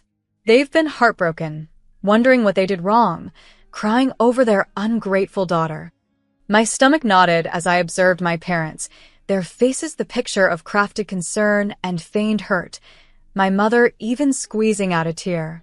"They're saints for forgiving you," Uncle Bruce declared, his voice rising with indignation. "After all their sacrifices, how could you treat them this way?" I scanned the table at the disapproving faces of my relatives. For over a decade, my parents had been painting themselves as victims of an ungrateful daughter who abandoned them for a life of wealth and success. I cleared my throat. "Mom, would you like to tell everyone the truth?" Her back straightened, a confident gleam in her eye as she embraced her role. "Actually, yes. Living with Cheryl was always difficult. She was spoiled, arrogant, ungrateful for everything we gave her," she proclaimed, making sure to lock eyes with each relative. "She ran away after high school, abandoned us. Never looked back. No calls, no visits. We were devastated." Nods of sympathy echoed around the table. Amy, ever the actress, dabbed at her eyes with a napkin, summoning the same fake tears she'd perfected in her youth. "Let me share something," I said, pulling out my phone. A hush fell over the room as I played the recording from the day I left home. I was 19 then. The playback filled the room with the harsh reality of that day. "What about college?" my younger voice asked. "We're not paying for your education. That money is for Amy's future," my father's indifferent voice responded. "We never wanted you to be born. Your mother couldn't get an abortion because of medical risks, so we were stuck with you. You were never part of this family." The recording continued, each word striking the silence like hammer blows. Aunt Kelly covered her mouth, Cousin Judy's eyes welled with tears, and Uncle Bruce's face darkened with each revelation. I stopped the recording. The room's silence was now complete, pierced only by the soft ticking of the wall clock. "This is why I left," I stated firmly.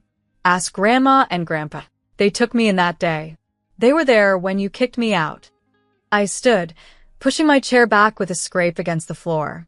"You only invited me today because you wanted to continue pretending, to show off a false reconciliation in front of everyone here. But I'm not part of this performance." With that, I left the room, leaving behind a stunned silence. The truth finally aired, freeing me from the narrative they had crafted for so long. As I revealed the truth about my parents' treatment over the years, it became clear that they had been monitoring my success online. Before today's dramatic revelation, there had been 13 years of absolute silence. Not one phone call, not a single birthday card, absolutely nothing. Uncle Bruce, who had initially been filled with righteous indignation, now looked pale, his anger replaced by a deep, visible shame. "Sarah, Albert, how could you?" he stammered, his previous certainty evaporating as he struggled to reconcile the image of the family he thought he knew with the reality now laid bare.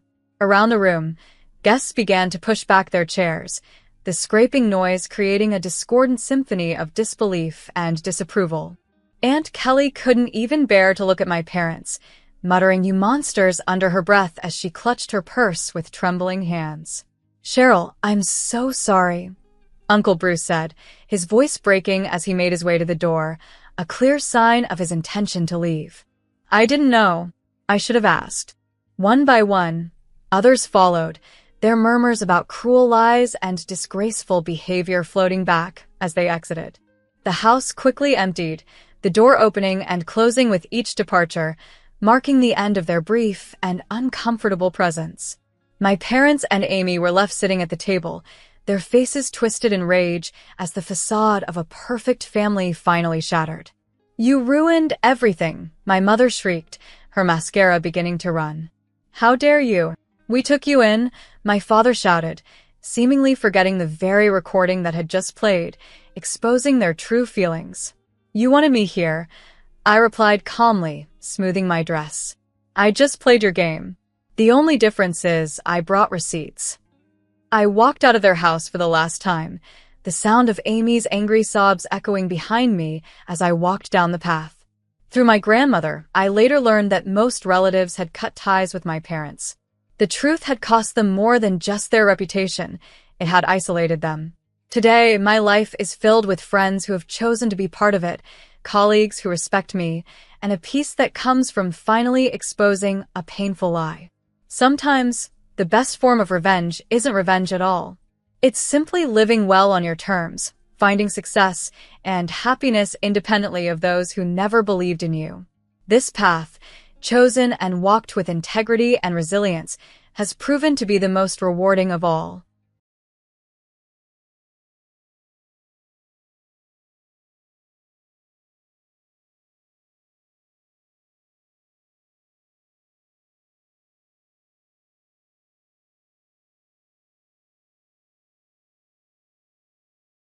At the tender age of 12, my entire world crumbled during a simple, yet profound, living room conversation. My parents, with somber expressions, delivered news that would change my life forever. "Melissa, we need to talk," my father said, his voice eerily calm. I felt a wave of unease wash over me. Something was wrong. My mother inhaled deeply before dropping the bombshell. "Your father and I are getting divorced." The word struck me hard. Divorce? They never argued, always treating each other with respect. Although we hadn't gone on family trips recently, the concept of them separating was unfathomable. Why? I managed to utter, tears forming in my eyes. My father cleared his throat, explaining that they had each met someone else. As my mother reached out to comfort me, I instinctively pulled away. "We'll both still be here for you," she assured me, explaining I would now split time between two homes. The following days were a haze as I watched my dad pack his belongings into boxes, the physical dismantling of our shared life. Meanwhile, my mother occupied herself with redecorating, perhaps trying to erase the lingering presence of my father. The upheaval continued when my mother's new husband, Jerry, moved in with his young daughter, Victoria. "Melissa, meet Jerry and his daughter Victoria," my mother said, too cheerily. I mustered a smile, hoping for the best, thinking perhaps having a sister could be a positive change. However, Victoria's cold glance and sarcastic "nice to meet you" suggested otherwise. The next day, I attempted to connect with Victoria by sharing my favorite books and toys, but she dismissed me sharply. "We're not sisters and we're never going to be friends." "You're just in the way," she declared. As time passed, I observed my mother doting on Victoria, showering her with new clothes and praise, even giving her my old toys. I overheard a conversation about enrolling Victoria in a prestigious school because she was gifted, while I was merely fine. Months passed, and I increasingly felt like an outsider in what was becoming the perfect family unit for everyone but me. Eventually, it was time for my first visit to my dad's new place. Filled with a mix of excitement and anxiety, I hoped for a fresh start. My dad's new wife, Amy, greeted us with a superficial warmth. "Welcome, Melissa.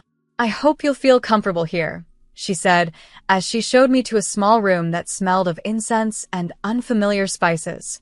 The next morning, Amy offered me a special Tibetan tea. Reluctantly, I tried it, but it tasted bitter, and soon after, my throat began to itch and burn. I coughed violently, struggling to breathe. "Dad." I cried out in alarm. Amy dismissed my distress with a wave of her hand, insisting, "Stop being so dramatic. It's just tea." Through these tumultuous times, I grappled with feelings of displacement and invisibility, yearning for a sense of belonging and understanding that seemed ever elusive in the shifting sands of new family dynamics. As I continued coughing, my vision blurred, and the sensation of suffocating on dry land overwhelmed me. "Call an ambulance."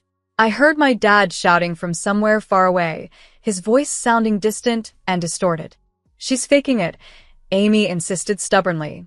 "Melissa, this attention-seeking behavior needs to stop." I couldn't muster a reply. The world was dimming, fading to black around me. The next thing I knew, I was waking up in a hospital bed, an oxygen mask strapped over my face. My dad was there beside me, his face etched with worry and pallor. "You had a severe allergic reaction," he explained, his voice heavy with concern. The doctors had said that waiting any longer could have been catastrophic. He didn't need to finish his sentence. The gravity of the situation was clear.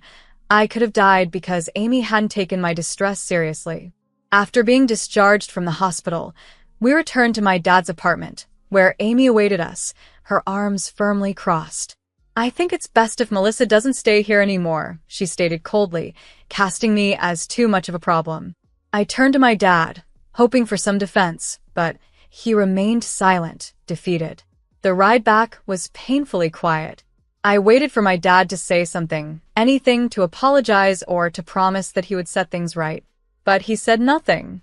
I walked into the house and didn't bother saying goodbye to Dad. Mom barely glanced up from her magazine.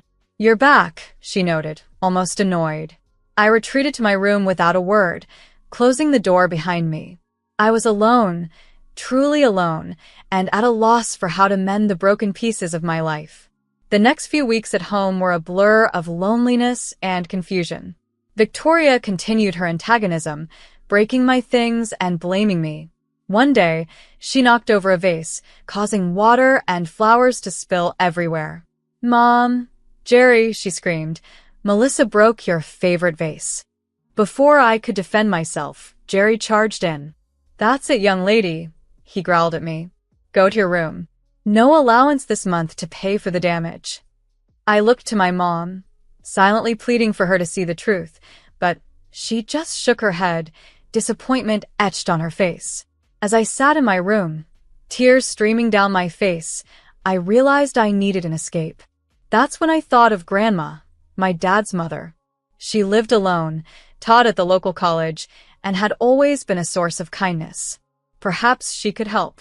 Arriving at Grandma's house felt like entering another world. The moment I stepped through her door, I felt a burden lift from my shoulders. Her home smelled of old books and freshly baked cookies, a cozy sanctuary filled with overstuffed chairs and shelves brimming with books. "How about we have some tea, and you tell me what's been going on?" Grandma suggested, leading me to the kitchen. For the first time in months, I felt safe enough to open up.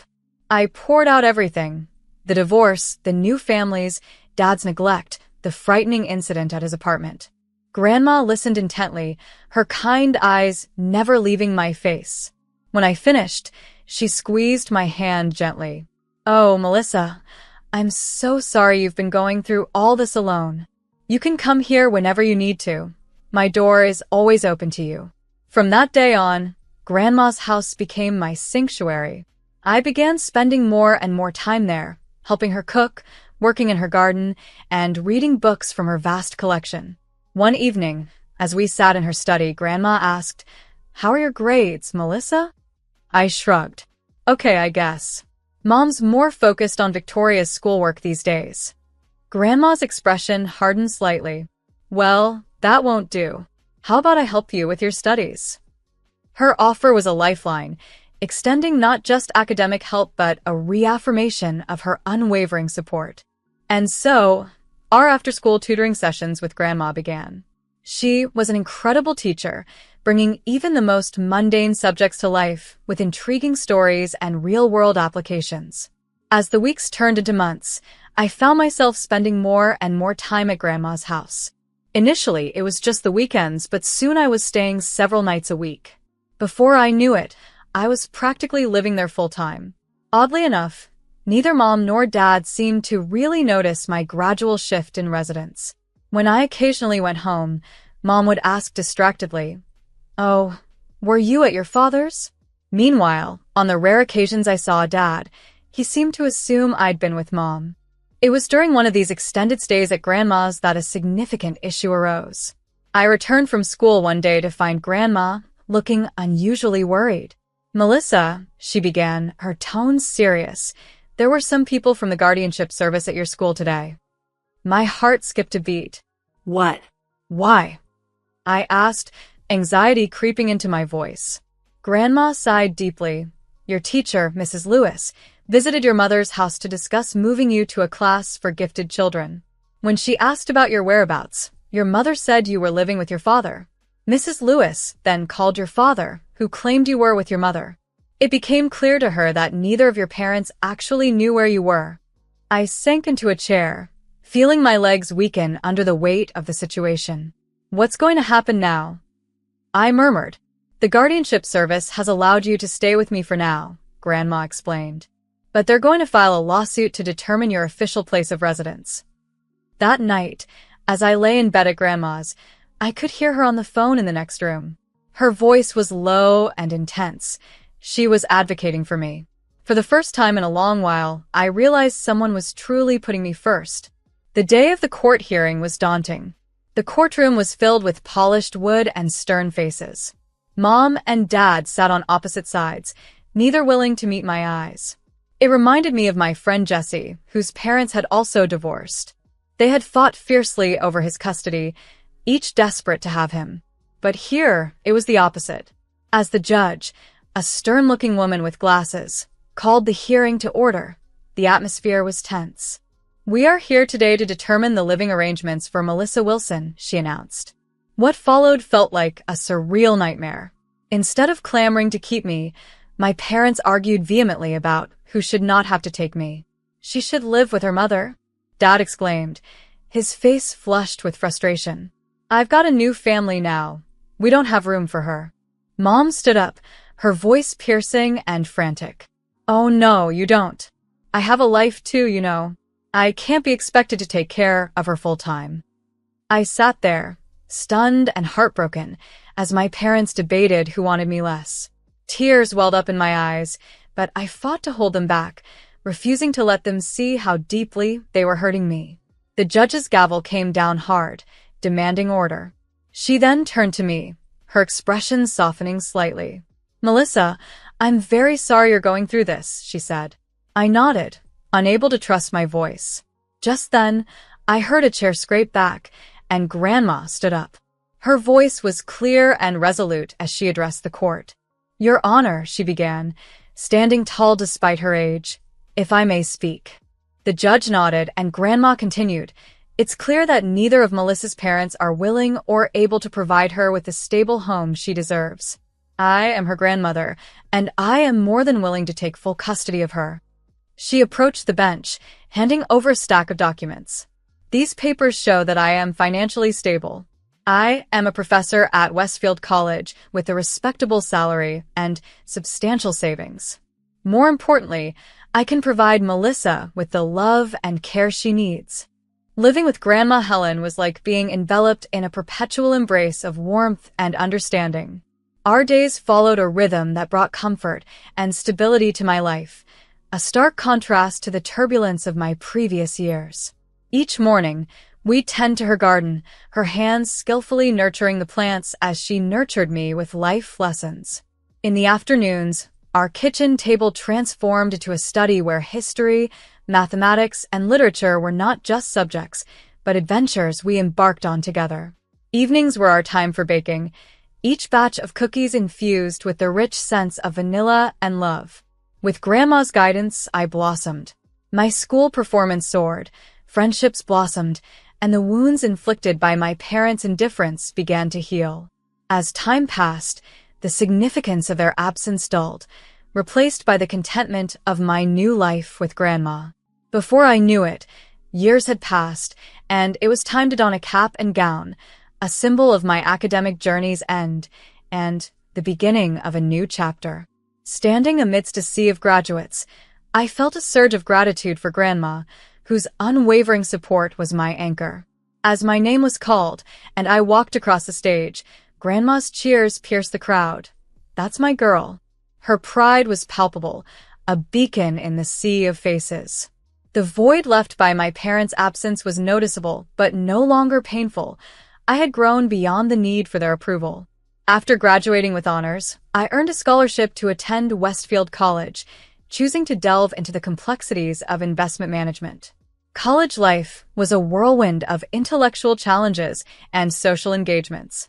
I immersed myself in campus activities, forming a network of friends and mentors who were drawn to my resilience and inspired by my story.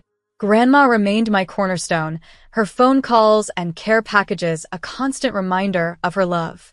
My junior year brought unexpected heartache. Grandma passed away peacefully in her sleep. The news was a shattering blow, halting my world. In the days that followed, I found myself organizing her funeral, determined to honor her memory in a manner she deserved. The outpouring of respect and love at her funeral was overwhelming. The church overflowed with people from all walks of life, community leaders, educators, and those whose lives had been touched by her kindness. As I delivered the eulogy, a tapestry of her life unfolded, revealing the profound impact she had on so many. I looked out over the crowd, my heart holding a sliver of hope that my parents might appear. But they did not come. It was a stark reminder of their continued indifference, not just to me, but to the remarkable woman who had stepped in to raise me. Their absence, once a source of deep pain, had become a part of my reality I accepted. Grandma had given me a legacy of strength and love, enough to sustain me through life's challenges. As I stood before the congregation, sharing stories of her wisdom and generosity, I realized that her greatest gift was teaching me that we can choose our family, not through blood, but through the bonds we forge and the love we nurture. Thanks to Grandma Helen, I didn't just survive my turbulent childhood. I thrived, equipped with the tools and tenacity to navigate the future, inspired by her enduring love and the indomitable spirit she instilled in me. When Helen, more than just my grandmother, passed away, I found myself grappling with a profound mix of emotions. As I began my speech at her funeral, my voice was steady, a stark contrast to the turmoil inside. She was my guardian, my teacher, my biggest supporter, and my best friend, I declared, feeling the weight of each word.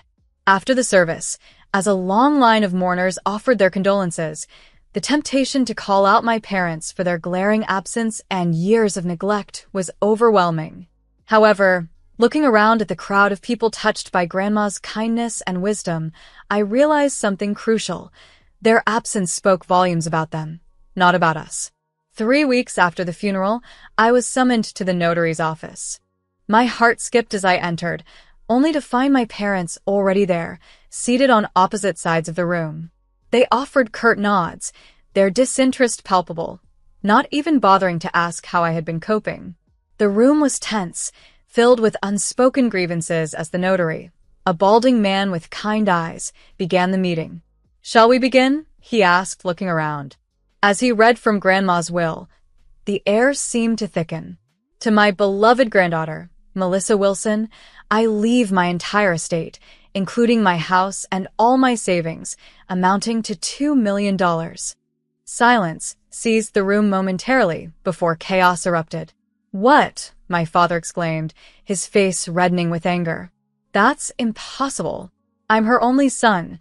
She can't just leave everything to Melissa." My mother's voice joined the fray, shrill and incredulous. "Surely there's some mistake. Helen could have at least left something for us. We're family too." Stunned by the revelation, $2 million and a house, I barely registered their outrage. The notary raised his hand for silence. "There's more," he announced, pulling out an envelope. Mrs. Wilson left a letter to be read at this time. He began to read. "My dearest Melissa, if this letter is being read, it means I am no longer with you. But please know that my love for you extends beyond this life. You are the daughter of my heart, the only one who truly cared for me in my final years. To my son and his ex-wife, I am deeply disappointed in the way you abandoned Melissa. A child is a blessing, not a burden to be cast aside when inconvenient. Your actions have shown me that you do not deserve to benefit from my life's work. I know this decision may upset you, but it is final and legally binding. Melissa, use this inheritance wisely to build the life you deserve, the life I always knew you could have. All my love, Grandma." Silence fell once more, but it was fleeting. My parents' demeanor shifted instantly. Their eyes were suddenly friendly, their voices dripping with false sweetness. "Melissa, sweetie," my mother cooed. "Surely you'll share some of this with us? We're family, after all." My father chimed in, nodding eagerly. "Yes, let's discuss this reasonably. We can come to some sort of arrangement." But as they spoke, I felt a newfound resolve strengthening within me. I stood, addressing the notary. "Thank you for your time. I'll be in touch about the necessary paperwork." With that, I walked towards the door, their angry shouts fading behind me. Grandma had given me much more than money and property. She had endowed me with the strength to stand on my own, to face the world without flinching. A few days after the will reading, my phone rang. It was my mother, her tone uncharacteristically sweet. "Melissa, sweetie, it's been so long. We miss you terribly. Won't you come for dinner?" The invitation was absurd, almost laughable after years of silence and neglect. As I held the phone, a light chuckle escaped me, and for the first time in years, I felt free from the weight of their indifference. Suddenly, they remembered me. Driven by curiosity, I agreed to visit them the following evening. As I stood on the porch of the house where I grew up, a place that now seemed foreign, I felt a mix of emotions. My mother opened the door, her expression carefully composed into what she hoped looked like joy. The tears welling up in her eyes seemed overly theatrical. Jerry, her husband, and Victoria, my stepsister, were also there, offering forced smiles that didn't seem genuine. During dinner, the atmosphere was tense. My mother repeatedly mentioned how tough recent times had been. "The house is practically falling apart," she lamented with a dramatic sigh. "The roof needs work, the plumbing is a disaster, and poor Victoria desperately wants to attend a prestigious college, but our finances are stretched thin." I noticed their pointed looks and subtle hints, but chose to ignore them. I inquired about their lives and their work, feigning interest as they struggled to engage in real conversation. Eventually, my mother turned to me, her eyes wide with what appeared to be concern. "And you, Melissa, how have you been? What have you been up to all these years?" I smiled, curious to see if she knew anything about my life. "Actually, I'm in my final year of college now. By the way, do you know where I'm studying or what my major is?" Her face lost color as Jerry and Victoria shifted awkwardly. "Well, that is..." My mother stammered. "It's okay, Mom," I said, my voice calm yet assertive. "You don't have to pretend. I know you're not interested in my life. You're more interested in my inheritance." Immediately, the facade fell away. My mother's expression twisted into one of anger and embarrassment. Jerry began to object, and Victoria muttered something indistinct. "Now, Melissa," my mother started, her voice strained with a mix of defensiveness and frustration. "That's not fair. We're family. We're just trying to reconnect." "No," I interrupted, standing up. "Family doesn't just abandon each other. Family doesn't ignore each other for years and then only reach out when there's money at stake." I headed for the door, ignoring their protests. As I stepped into the cool evening, their voices faded behind me. With each step, I felt a growing sense of liberation. A few days later, I found myself at my father's more modest home. The paint was peeling, and the whole place looked shabbier than I remembered. My father opened the door, a mix of surprise and hesitant warmth on his face. "Melissa," he greeted, ushering me inside. There, I met my stepmother, Amy, whose smile seemed fragile. "Welcome, Coda. It's been too long." A young boy peeked from behind Amy. His eyes were full of curiosity. This was Nathan, my half-brother. I hadn't seen him since he was a baby, and now he was about 9 years old, a stark reminder of how much time had passed. "This is Nathan," my father said, ruffling his hair. "Say hello to your sister." Nathan just stared, unsure what to make of me. As we sat down, the conversation felt awkward. My father cleared his throat. "Melissa, we've been thinking. Nathan is very bright, and we'd like him to attend Westbrook Academy. It's a prestigious school, but the tuition..." He trailed off, hoping I'd offer to help. "And you thought I might be willing to pay for it?" I completed his sentence. My father looked embarrassed. "Well, you see," he started. "Dad, I interrupted, my patience thinning. Why is it that you only remember me now? Why didn't you call on my birthdays or when I graduated high school or when I started college? Before he could respond, Amy interjected sharply. Now listen here, young lady. During a heated family argument, my father played his final card. We're family. You're obligated to help us. If you don't, we'll take you to court and demand our share. I couldn't contain my reaction. I burst out laughing. Regaining my composure, I responded, actually, legally speaking, we're not family. You both abandoned me.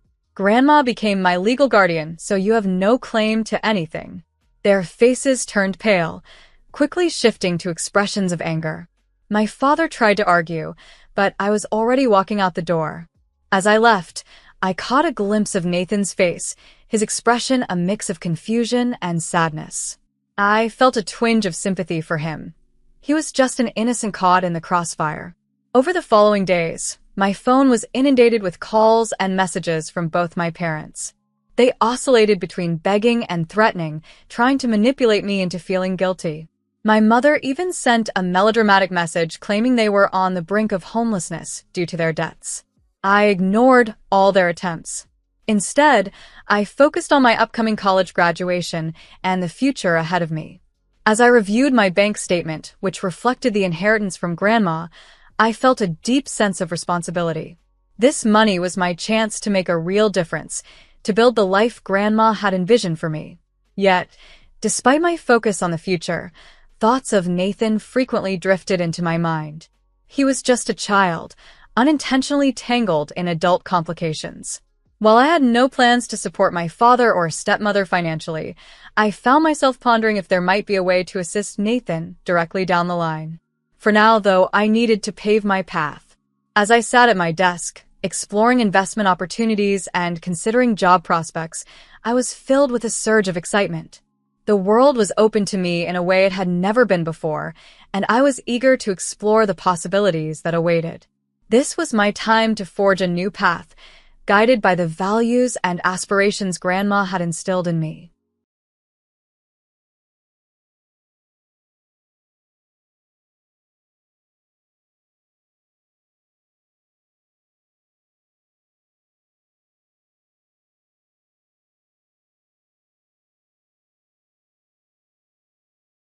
My name is Doris, and I was raised in a humble two-bedroom home alongside my parents, William and Teresa, and my younger sister, Gloria.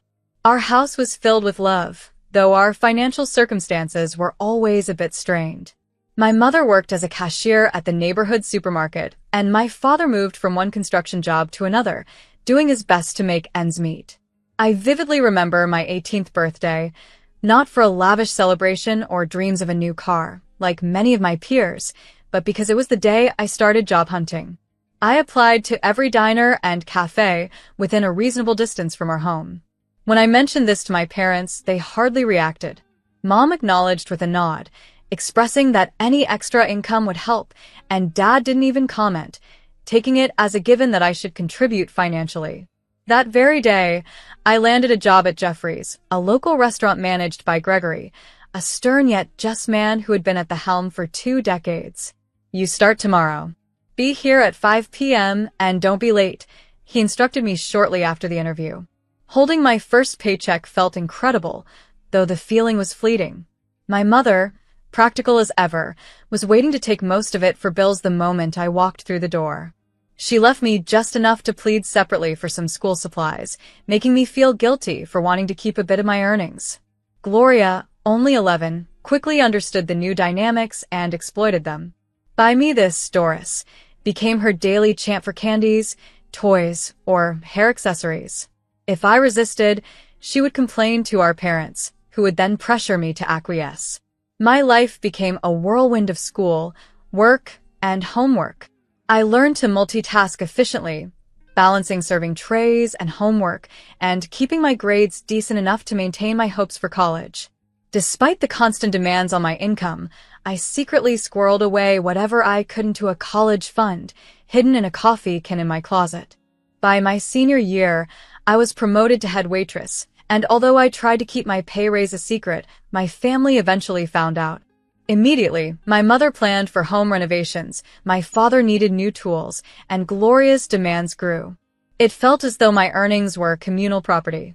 Being accepted into the state community college was a turning point for me. I had poured countless hours into studying and working, sneaking in essay writing during breaks at Jeffries. The acceptance letter was a testament to my determination, but my parents' reaction was tepid. "That's nice, honey, but you'll keep working, right?" "We're counting on your help," my mom said. It was clear that despite my academic achievements, my role as the family's financial support was expected to continue. So, I organized my college classes around my work schedule, determined to maintain my path toward a brighter future, all while meeting my family's needs. This balancing act wasn't just a phase of my life. It was a profound lesson in resilience and responsibility, shaping the person I am today. Continuing to balance work at the restaurant with my college studies transformed those first 3 years into a whirlwind of textbooks, endless cups of coffee, and long shifts on my feet. My routine was a rigorous cycle, dashing from morning lectures to afternoon shifts, and then spending my evenings poring over books in the break room. Thankfully, Gregory, my boss, was supportive of my hectic schedule. The reality of juggling work and school meant that often one had to give way to the other. There were countless nights I fell asleep mid-study, only to be awakened by my mother's knocks, her voice tinged with urgency about needing money for Gloria's new school supplies. Now in high school, Gloria's requests had become more expensive, including pleas for a smartphone because everyone has one. Then, in my 4th year, our precarious balance toppled. Dad lost his job due to his construction company folding, and Mom's hours at the supermarket were reduced. The situation worsened when they revealed they had taken a substantial loan for home repairs without telling me, and now, payments were due. We were at risk of losing our home. "We need your help, Doris," Dad said one evening, the kitchen table strewn with bills. The only solution seemed to be for me to drop out of college and work full-time. Resigned, I left college and increased my hours at Jeffries, taking on every available shift, including late-night dishwashing. I kept telling myself this sacrifice was temporary, that I'd return to school and complete my degree through evening classes. However, just as I was close to saving enough to consider re-enrolling, Gloria announced her college acceptance at a family dinner. The look she gave me, full of silent pleading, was all too familiar. The next plea came from Mom. "Doris, you're thriving at the restaurant and Gloria needs this chance." Once again, my dreams were deferred for my sister's future. I transferred my hard-earned college savings to fund Gloria's education, congratulating her while masking my disappointment. After years of prioritizing my family's financial needs over my ambitions, I decided it was time for a change. I moved out, renting a modest one-bedroom apartment across town. Despite Mom's objections, questioning the need to waste money on rent, I needed a space where I wasn't constantly inundated with financial demands. My new home was simple and serene, a stark contrast to the constant stress of my family home. I relished the peace and the freedom of living by my own rules without the burden of family expectations. When Gloria graduated, financed by the education I had sacrificed for, I hoped we might finally move past the financial dependencies. But at a family dinner soon after, as Mom used her familiar, "We need to talk" tone, my heart sank. Gloria, newly engaged, flaunted a diamond ring, and Mom's next words chilled me. "Your sister's getting married." Here was yet another financial expectation, another event for which I would likely be expected to contribute financially. Despite the joyous occasion, I couldn't help but feel the familiar weight of family obligations clouding my aspirations. Yet this time, something within me stirred towards reclaiming my path, perhaps signaling a shift in how I would handle these familial pressures in the future. I could already sense where things were heading when my dad brought up the topic of my sister Gloria's wedding. He mentioned how costly weddings are these days, especially since Stephen, her fiancé, came from a well-off family. We needed to ensure everything was up to their high standards. And just like that, my savings were earmarked for yet another family expenditure. Over the next 8 months, I found myself working double shifts to help cover the costs of Gloria's dream wedding, the flowers, the dress, the venue, the catering. It seemed endless, and somehow, I was expected to fund a significant portion of it. After the wedding, I resolved to start saving again, but this time I was discreet about it. My previous experiences had taught me that any mention of my savings would inevitably lead to a so-called emergency that only my funds could resolve. It became a predictable cycle. Every few months, my parents would have a new crisis, a leaking roof, a car that needed replacing, or a flooding basement. They'd always make it clear that my own goals, like furthering my education, were secondary. What they didn't know was that I had already taken matters into my own hands. I had enrolled in a correspondence program at the state college, taking classes online, studying during breaks at work, and completing assignments late into the night. I paid for my tuition in cash and kept all related documents at my apartment, far from their prying eyes. It was exhausting, juggling full-time work with my studies, but there was a profound sense of empowerment in knowing I had something that was solely mine, something they couldn't diminish or claim for themselves. When I finally completed my coursework and received my diploma, I kept it a secret, storing it away safely. This achievement was mine alone, not to be overshadowed or requisitioned for another's benefit. As Christmas approached, I felt ready to reveal my accomplishments to my family. Not only had I earned my college diploma, but I had also been promoted to manager at Villa Royale, one of the city's most exclusive restaurants. I imagined presenting my diploma wrapped in silver paper with a red bow and announcing my new role. I pictured their surprised faces, perhaps even feeling pride for the first time in all the years they had seen my restaurant work as merely temporary. I rehearsed how I would share my news, straightening the bow on the gift, convincing myself that this time they would see my worth. Then, just a week before Christmas, I received a call from my mom that would change everything. I answered cheerfully, ready to hint at the good news I planned to share during our holiday dinner. But her voice was distant as she cut me off. "We're not having Christmas at our house this year. Gloria is hosting." I hesitated but recovered quickly. "That's fine. What time should I come?"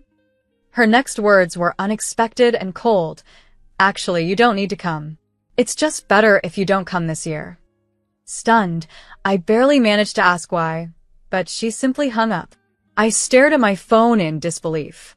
Not only had I been uninvited from Christmas without an explanation, but this dismissal felt like a profound rejection. My hands shook as I dialed Gloria's number, needing answers to this bewildering exclusion. Something was amiss, and I needed to understand why my own family would suddenly push me away like this. I opened my voice recorder app before dialing Gloria's number, prepping myself for a conversation I had never imagined I'd need to have with my sister. Her voice was cold and distant, a stark contrast to the warmth she usually reserved for when she needed favors. "Hello, Gloria. Mom just told me I'm not invited to Christmas," I began, trying to keep my voice steady. "Oh," she sighed dramatically. "I asked them to tell you. I guess they were too soft to do it properly." "Tell me what, exactly?" I pressed, needing to understand. "Doris, this isn't going to be like our usual family gatherings. I've invited some very important people, Stephen's business associates, my college friends, and some of our more successful relatives. Everyone coming has made something of themselves," she explained, her voice dripping with a mix of pride and condescension. My throat tightened, but I urged her to continue. "And, well, let's be honest," she laughed, a sound that ignited a fire inside me. "You couldn't even finish college. You're still waiting tables and washing dishes at that little restaurant. It would just be awkward trying to explain you to everyone. All my guests have degrees and successful careers. It would be embarrassing having to introduce my waitress sister who couldn't even graduate." The grip on my phone tightened, the beautifully wrapped diploma on my table suddenly feeling like a taunt. "You're nothing but a loser, Doris," Gloria continued, her voice seething with contempt. "Do you know how embarrassing it is to have a sister like you? When my friends ask about my sister, I have to tell them you're a waitress. A waitress at your age." I remained silent, letting the voice recorder capture every cruel word, every laugh. The diploma on my table seemed to pulse with each insult, but I needed to let her reveal her true self. "I talked to Mom and Dad about the guest list," she boasted, clearly enjoying herself. We've only invited the relatives worth knowing. You know, Aunt Sophia with her real estate empire, Uncle Peter, who owns that tech company, the ones who actually made something of themselves. And the rest of the family? I asked, my voice surprisingly calm. Those losers? Please, they're just like you. Worthless nobodies who never amounted to anything. We don't need people like that at my party. It would bring down the whole atmosphere. The more she spoke, the more my initial hurt transformed into a steely resolve. This was the sister I had sacrificed everything for, my education, my savings, and my dreams. And now she dared to deem me worthless. Although, she added with feigned thoughtfulness, I suppose I could invite you in one capacity. We do need someone to serve drinks, after all. That's what you're good at, right? Know your place, Doris. Some people are meant to serve, and others are meant to be served. That was the final straw, but instead of exploding, an eerie calm settled over me. Thanks for making everything so clear, Gloria, I said quietly and hung up. I sat in my apartment, replaying the recording. Every word, every laugh, every cruel comment was captured perfectly.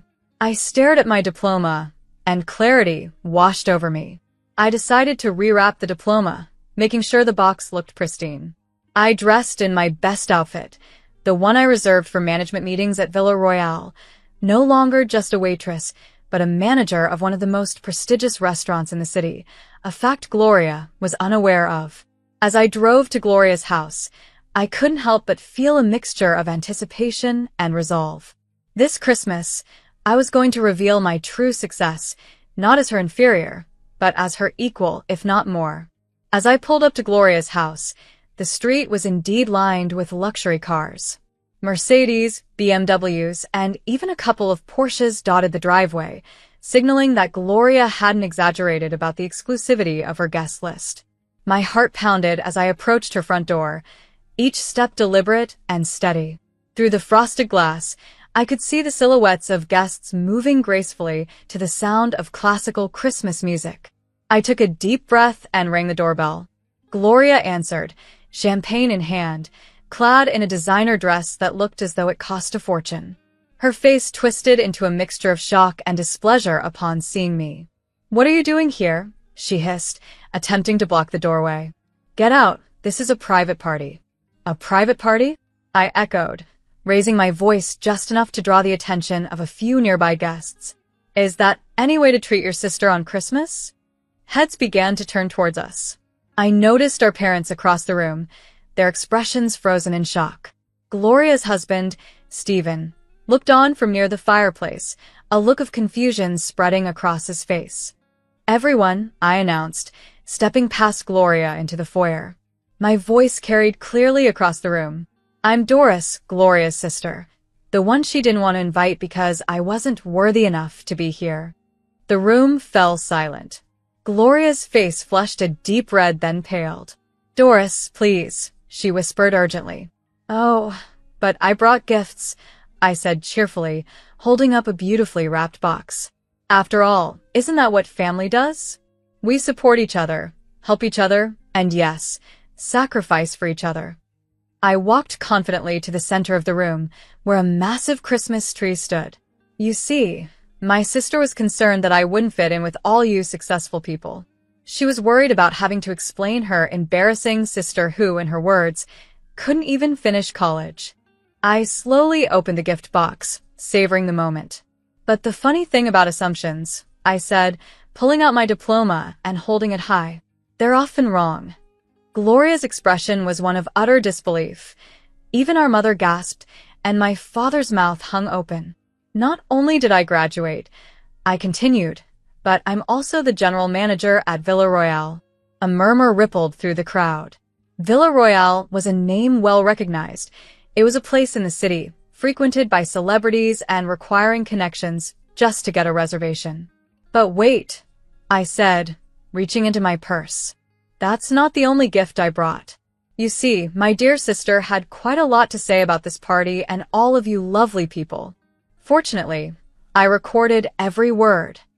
I held up my phone, my finger poised over the play button. Gloria lunged forward. "Don't you dare." It was too late. Her voice filled the room, crystal clear. "I've only invited people who can be useful to us. These are important connections, people who can help Steven's career and boost our social status." The recording played on, revealing Gloria's calculated planning about the guests and table settings. "The important people, the ones who can actually do something for us, they get the plates with gold patterns.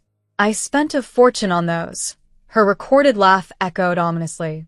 Then, about the silver pattern plates for the maybe useful guests, and finally, the plain white plates for those she deemed basically worthless. The reaction was immediate.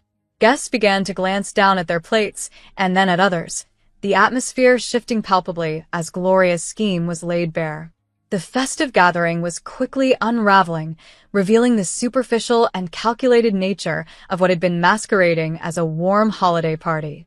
As I approached the house, the atmosphere was already charged.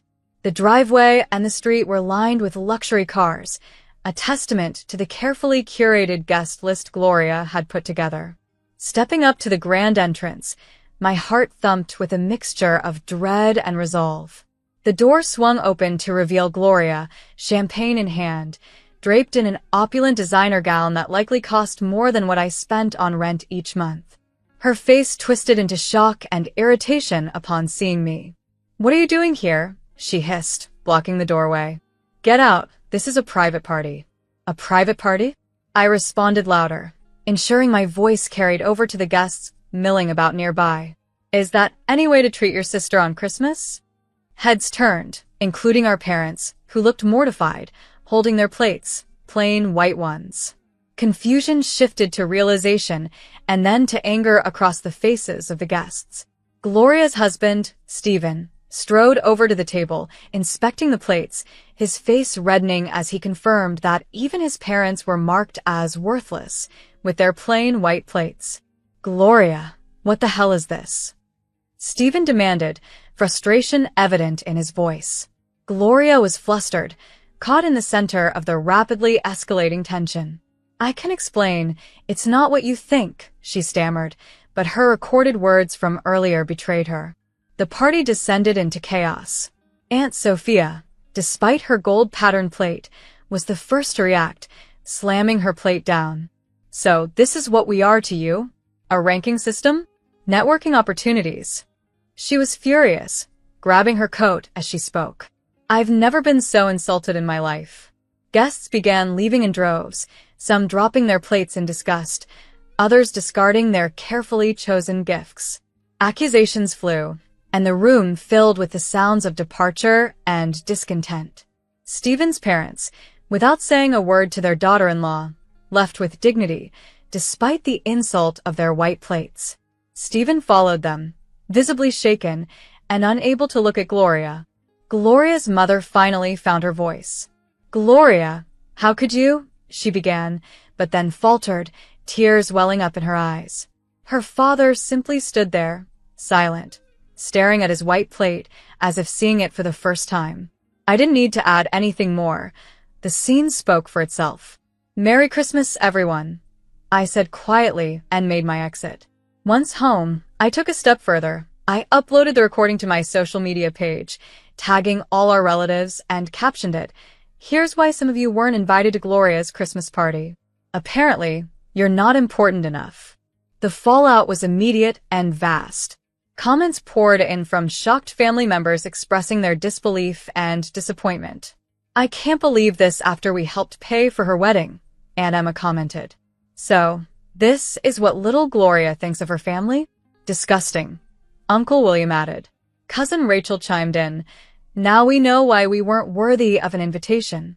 It's been 8 months since that Christmas party, and the repercussions have been severe." Gloria's social network, once a fortress of calculated alliances, crumbled. Family members from both sides have ostracized her, choosing to avoid her presence, even at large family gatherings I hear about secondhand. Her marriage is teetering.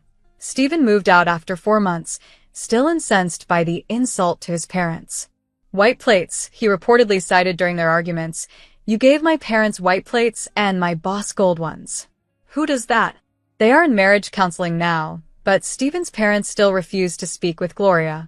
As for my parents, They called the next day, apologetic and remorseful. "We were wrong," my mom sobbed over the phone. "We took you for granted, never considering the cost to you." My dad joined, expressing his pride in my achievements. "We're so proud of you, honey. The degree, your job." This ordeal, painful and illuminating, reshaped our family dynamics in ways we never anticipated. I should have prioritized my dreams instead of constantly putting Gloria first. Their apologies felt good to hear, but they came too late. I explained to them that I needed time and space to sort through everything. They still send messages occasionally, asking about my well-being and saying they miss me. Maybe one day I'll be ready to let them back into my life, but not just yet. Gloria tried to reach out once, likely trying to manage the fallout. I blocked her number. Some relationships just aren't worth maintaining, and I don't regret my decision at all. She set herself up for her downfall, detail by detail, mistake by mistake. I merely helped highlight what was already evident. Since stepping away from the constant demands of my family, my life has transformed in ways I couldn't have imagined. I'm now saving money, taking vacations, and truly living the life I've always wanted. I've also reconnected with other relatives who were previously sidelined by my sister. It turns out many of them are genuinely wonderful people. We meet for dinners, share stories, and laugh about the past. They treat me with the respect, love, and genuine interest that a family should provide. I often reflect on the college fund I started years ago, which was repeatedly drained to meet someone else's needs or dreams. Now I have a new savings account solely for myself. Every dollar in it is for my future, my dreams, my life. Nobody else has access to it, nor do they even know it exists, and that's exactly how it should be. People sometimes ask if I miss my family or regret how things unfolded that Christmas night. I tell them the truth. I miss the family I hoped I had, the one I sacrificed everything for, hoping they would eventually appreciate me. But that family never truly existed. It was just me, giving endlessly while they took everything until there was nothing left. Now they can't take from me anymore. I'm done being anyone's ATM or stepping stone. These days, I'm surrounded by people who appreciate me for who I am, not for what I can give them. And honestly, this is what family was always meant to feel like.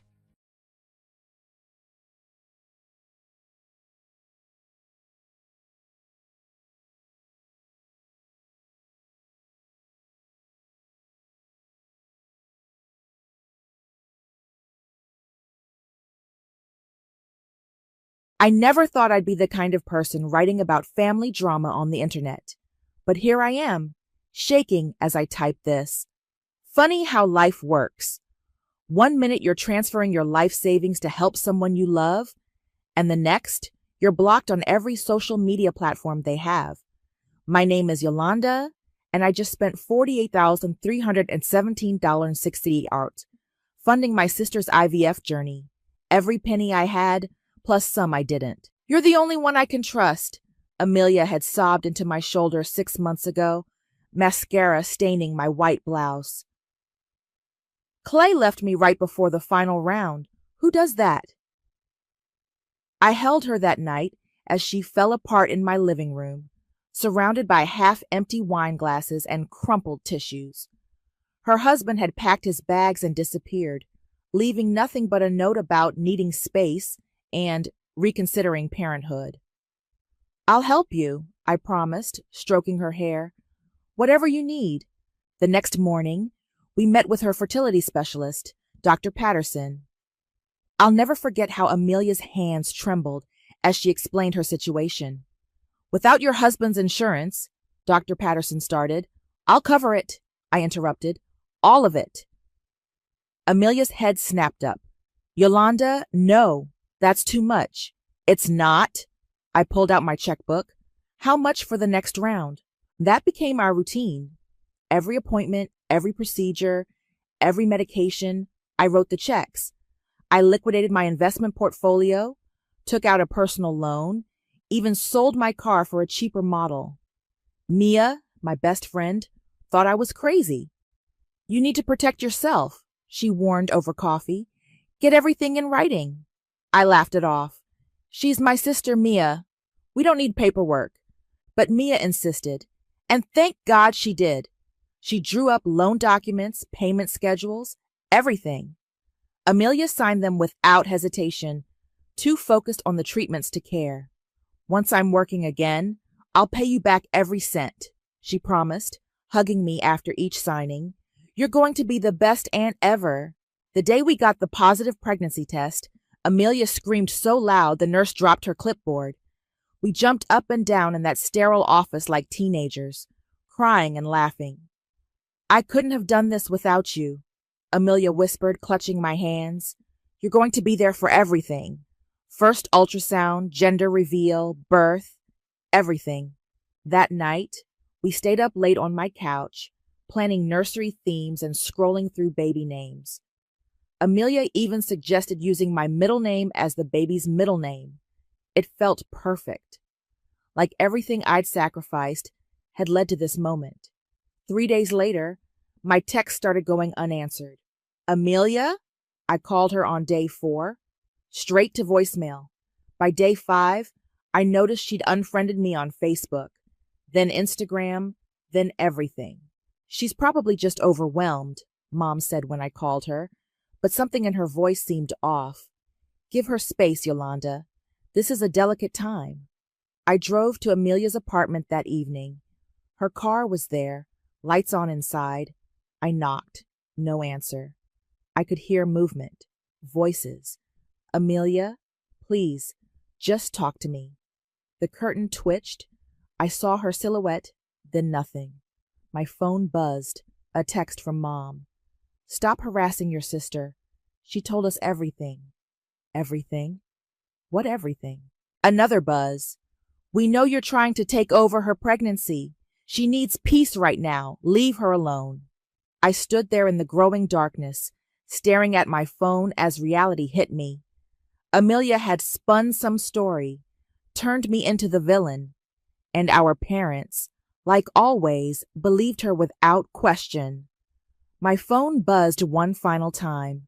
Mia, check your email, now. There it was, a group message from Amelia to our entire extended family. I only needed to read the first line. I need to protect my miracle baby from toxic influences. I sank to the ground outside her door, my legs giving out as I scrolled through paragraph after paragraph of lies. According to Amelia, I was obsessed, controlling, trying to name her baby, demanding to be in the delivery room, threatening her with stress during her precious pregnancy. Not a single mention of the money, the loans, the sacrifices. My phone buzzed again. Mia, remember those documents we signed? Through my tears, I smiled. Because Mia was right. I had everything in writing, and my sister had no idea what was coming.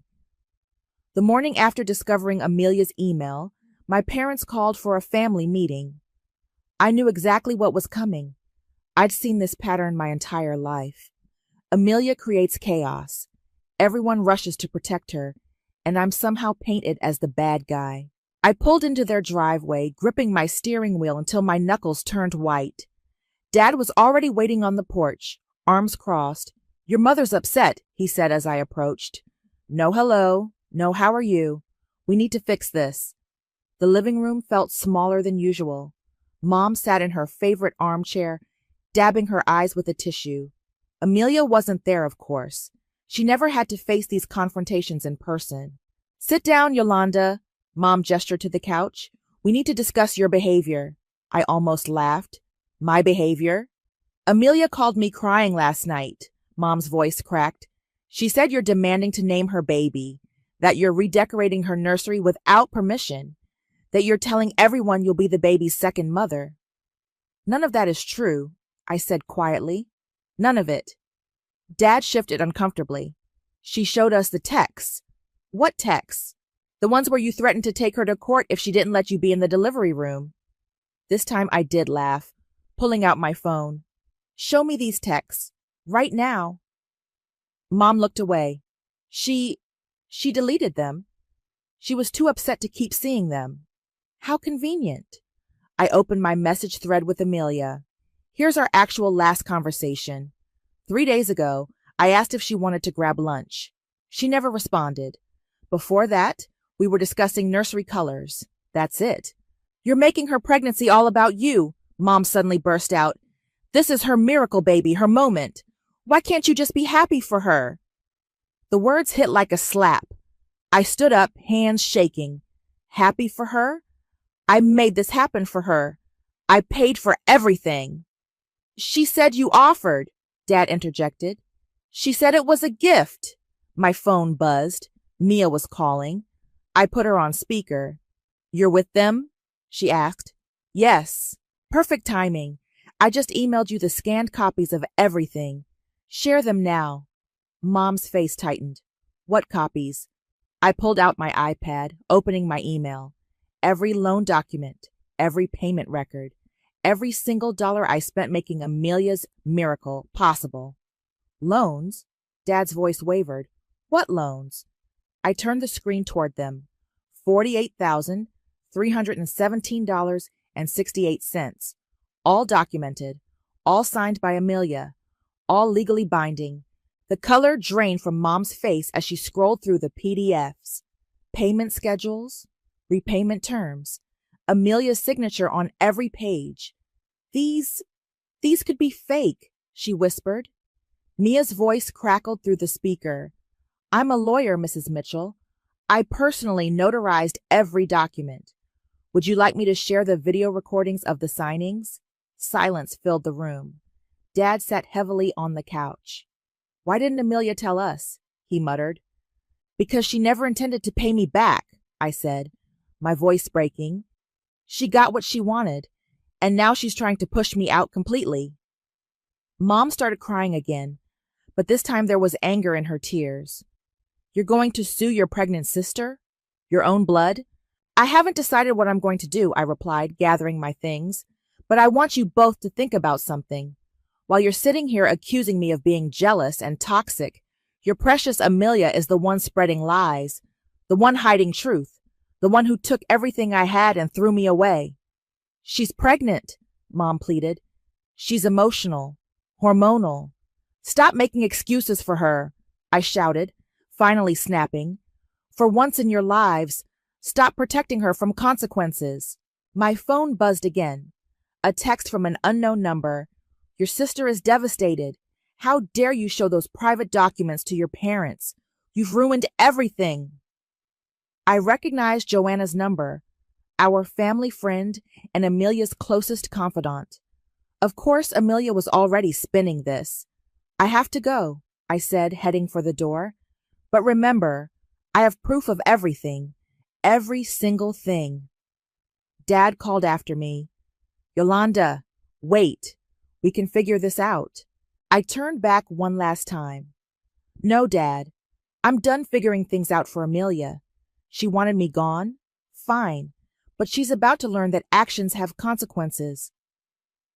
As I drove away, my phone kept buzzing with messages from family members. I didn't need to read them to know what they said. The war had begun, and Amelia had fired the first shot. But she forgot one thing. I had the receipts. All of them. And I was done being the silent sister. Mia insisted we do this properly. If we're going to confront her, let's do it somewhere public, somewhere she can't twist the narrative. That's how we ended up at Salvatore's, the Italian restaurant where our family celebrated every major occasion. I reserved the private dining room, the same one where we toasted Amelia's wedding to Clay 3 years ago. Amelia arrived first, wearing a flowing maternity dress despite barely showing. Mom and Dad followed minutes later. I walked in with Mia, my manila folder clutched like a shield. Really? Amelia scoffed, eyeing Mia. You brought your attack dog lawyer? Mia smiled professionally. I'm here as a witness, Amelia. Nothing more. The waiter hadn't even finished pouring water when Amelia started. I can't believe you're doing this to me. To my baby. Doing what exactly? I asked, keeping my voice steady. Expecting you to honor our agreement? Agreement? She laughed sharply. You offered to help me. You said you wanted to be there for me. I opened my folder. Yes, I did. And you signed these documents agreeing to repay me once you were employed again. I was emotional. You took advantage. Stop. I slid the first document across the table. This is from the first consultation. You were perfectly clear-headed. Here's your signature, acknowledging the loan terms. Mom tried to intervene. Girls, please.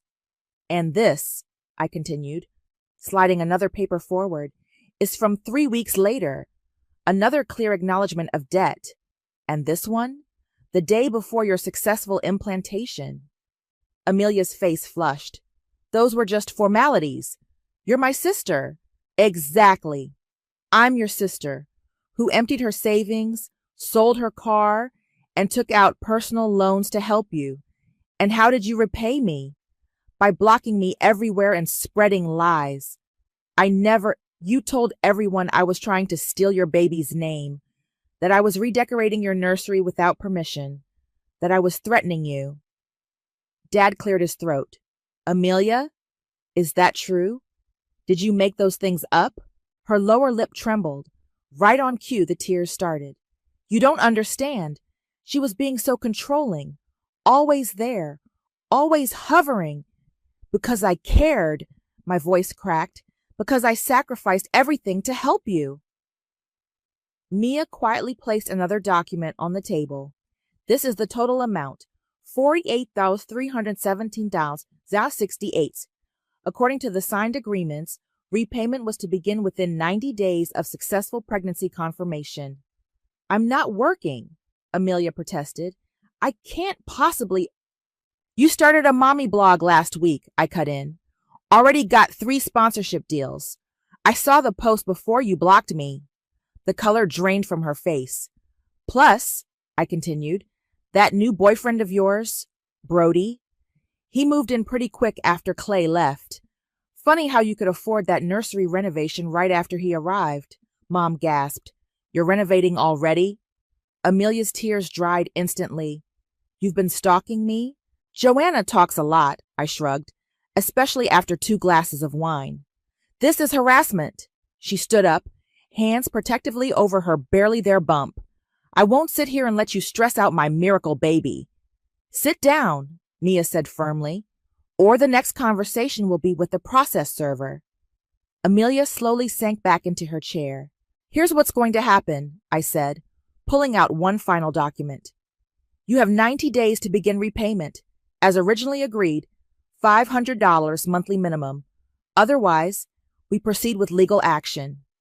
You wouldn't dare, she whispered. Try me. Mom started crying. Please, girls, we can work this out as a family. Family? I laughed bitterly. Amelia destroyed that when she decided to paint me as some crazy, obsessed sister. When she turned all of you against me without a second thought. I was protecting my baby. From what?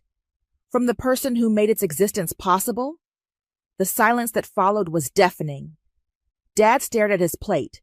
Mom dabbed her eyes. Amelia's face had turned to stone. Fine, she finally said. I'll pay you back. Happy now? No, I replied honestly. I'm not happy. I'm heartbroken. And you know what the worst part is? I would have given you every cent freely if you just kept your promise. If you'd let me be part of this journey instead of throwing me away. I stood up, gathering my documents. You have 90 days, Amelia. Don't make me come collecting. As Mia and I walked out, I heard Amelia's voice, cold and clear. You've ruined everything. I turned back one last time. No, sister. You did that all by yourself. My phone was already buzzing with messages as we left the restaurant. The family grapevine would be burning up tonight. But for the first time since this all began, I didn't care. Let them talk. I had the truth. And more importantly, I had the receipts. The social media storm hit faster than I expected. Within hours of our dinner at Salvatore's, my phone exploded with notifications. Joanna, ever the town crier, had posted a carefully crafted version of events on Facebook. Praying for my dear friend during this difficult time. Some people just can't handle when others are blessed with miracles. Farner pregnancy journey, Yendra, family drama. The comments poured in. Who would sue their own pregnant sister? Money over family? Disgusting. Some people are just jealous they can't have their own kids. That last one stung particularly hard. Nobody except Mia knew about my own infertility diagnosis years ago. The real reason I wanted to help Amelia so badly. My phone rang. It was my cousin Rachel. How could you? She demanded before I could even say hello. Amelia's having panic attacks. Her blood pressure is through the roof. Did she tell you about the money she owes me? She said you offered to help. Out of love. I hung up and opened my laptop. If Amelia wanted to play the social media game, I could play too. I created a throwaway Reddit account and started typing aita for asking my sister to repay the $48K I loaned her for IVF after she cut me off completely. I laid out everything. The loans, the documents, the lies, the blocking. Within minutes, comments flooded in. TA, she used you. Get a lawyer ASAP. Your sister sounds like a narcissist? The post exploded. Within hours, it hit the front page. Thousands of comments, hundreds of awards. People began sharing screenshots on Twitter, Facebook, Instagram. My phone buzzed again. A text from Amelia. Take that post down now. I replied with a screenshot of her signature on one of the loan documents. She called immediately. I put her on speaker so Mia, who was with me, could hear. You're destroying my life, Amelia screamed. Do you know what people are saying about me? The truth hurts, doesn't it? I'm being harassed. People are sending me horrible messages. I didn't identify you in the post, I said calmly. You did that yourself by reacting. My sponsorships are pulling out. My mommy blog is tanking. Mia leaned toward the phone. Perhaps you should have thought about that before defaulting on a legally binding agreement. Stay out of this, Amelia snapped. This is between me and my sister. No, I cut in. You made it public when you started spreading lies about me, when you turned our family against me, when you posted about your toxic sister on Instagram. I'm pregnant. I'm hormonal. You're stressing out my baby. The baby you're carrying thanks to my money? Silence. Then my phone pinged with a new notification. Joanna had posted again. Just watched my best friend break down in tears because of online bullying. Shame on anyone who would attack a pregnant woman. Stop the hate. I was about to respond when another message popped up. An email from an unfamiliar address. Yolanda, we need to talk. It's about Amelia and the IVF. There's something you should know. Clay. My hands started shaking. Clay, Amelia's ex-husband, who'd vanished right before the final treatment, who'd supposedly abandoned her dreams of motherhood. What is it? Mia asked, seeing my expression. I showed her the email.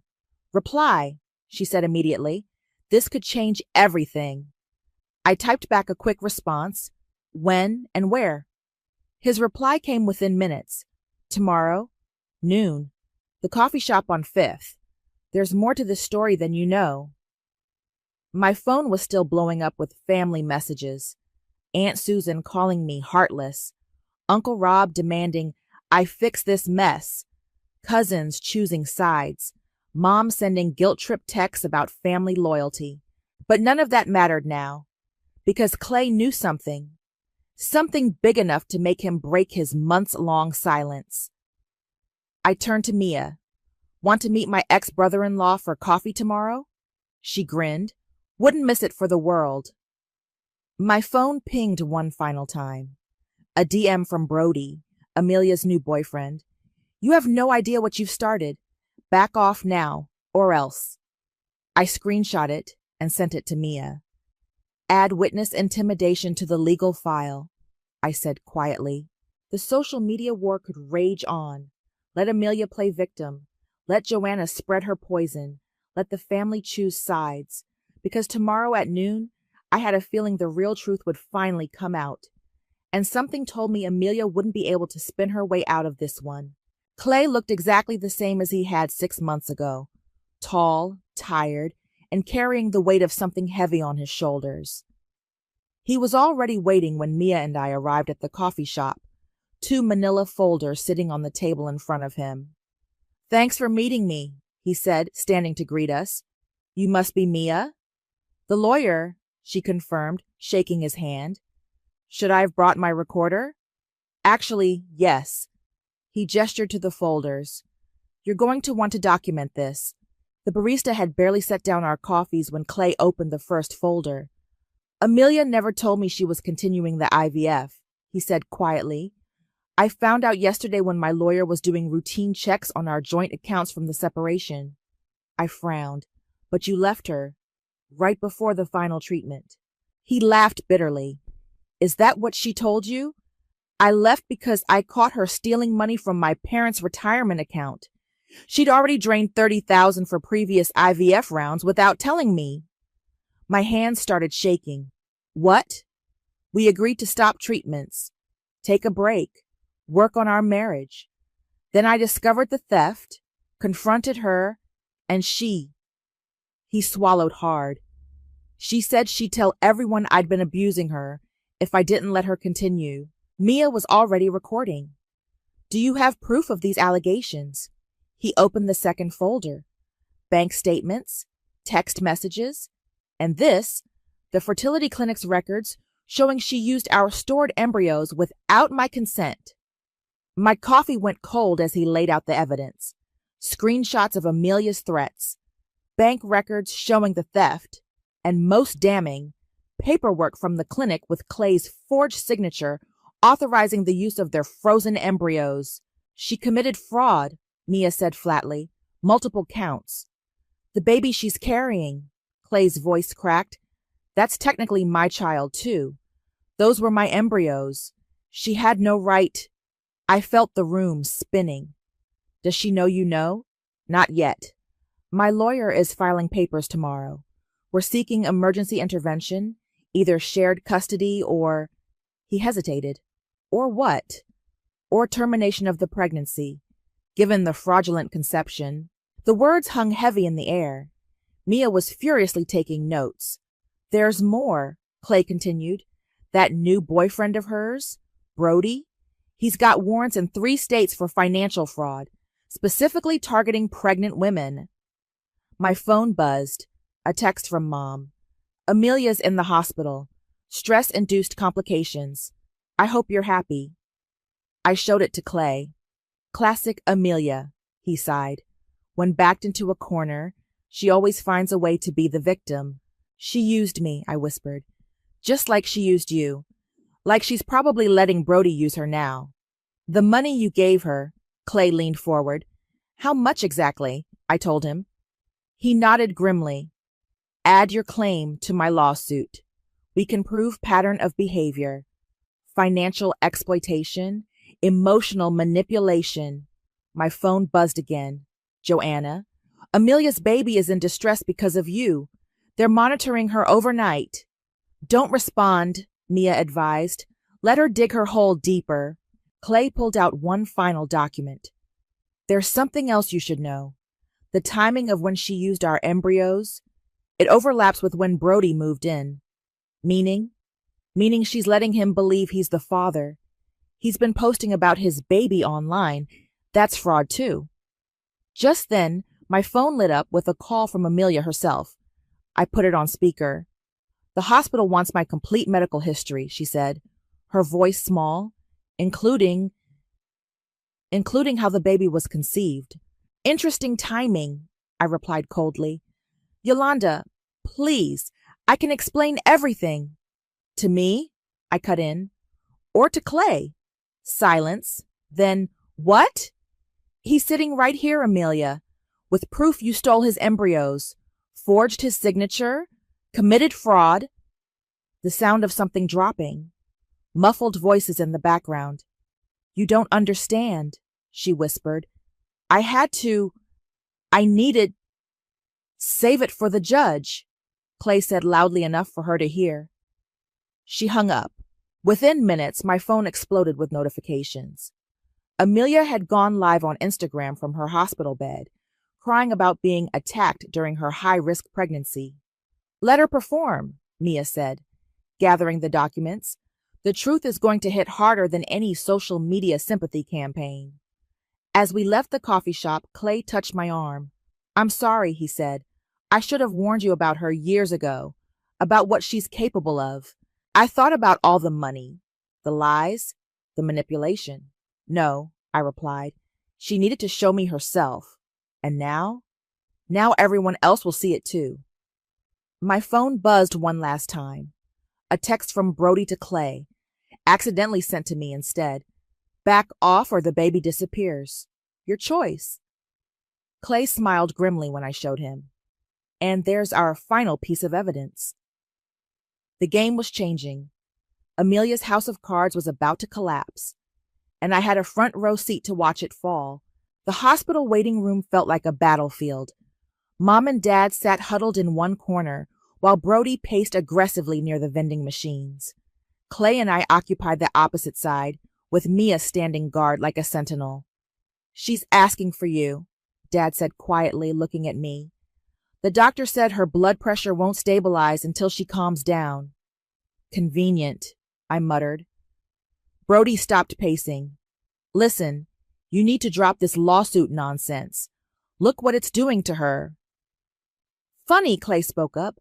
"I didn't know you were so invested in a baby that isn't yours." The color drained from Brody's face. "What did you say?" "You heard me. Those were my embryos, stolen and implanted without consent. Want to explain to everyone why you've been posting about your baby on social media?" Mom's hand flew to her mouth. "Amelia told us Brody was the father." "Amelia tells a lot of things," I said, pulling out my phone. "Like how she told her Instagram followers that Brody's the CEO of a tech startup. Want to tell them about those fraud warrants instead?" Brody lunged forward, but Clay was faster, stepping between us. "Touch her," Clay warned, "and assault charges will be the least of your problems." A nurse appeared in the doorway. "Family of Amelia?" We all turned. "She's stabilized, but she's requesting her sister." "Only her sister." I looked at Mia, who nodded and hit record on her phone. Amelia lay in the hospital bed, monitors beeping steadily around her. Her makeup was perfectly smeared, the same technique she'd used since high school to look tragically beautiful while crying. "Come to finish destroying my life?" she asked weakly. "No, you're doing a pretty good job of that yourself." She flinched. "I'm your sister." "Exactly. Which made your betrayal even worse." "I didn't betray you. I just—" She trailed off, looking away. "I needed space." "Space?" I laughed. "You needed space so badly you had to lie to our entire family? Turn them against me? Block me everywhere? You don't understand what it's like," she burst out. "Everyone watching, judging, expecting this perfect pregnancy story. So you created one with my money and Clay's embryos?" Her eyes widened. "He told you? He showed me everything. The forged documents, the theft from his parents, the threats." The monitor started beeping faster. "I had no choice," she whispered.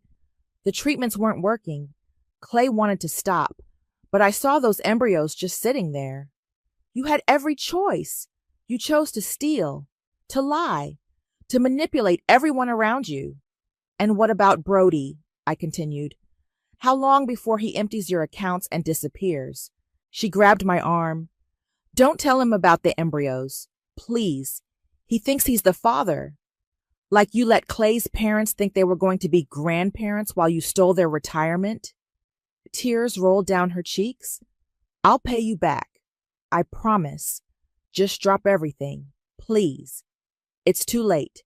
Clay's lawyers are already moving forward, and I'm joining the lawsuit." The door opened. Brody walked in, followed closely by Clay. "Baby!" Brody rushed to her side. "Are you okay? Is our little miracle—" "Your miracle?" Clay interrupted. "Want to explain how that works with my embryos?" Brody froze. Amelia's monitor started beeping frantically.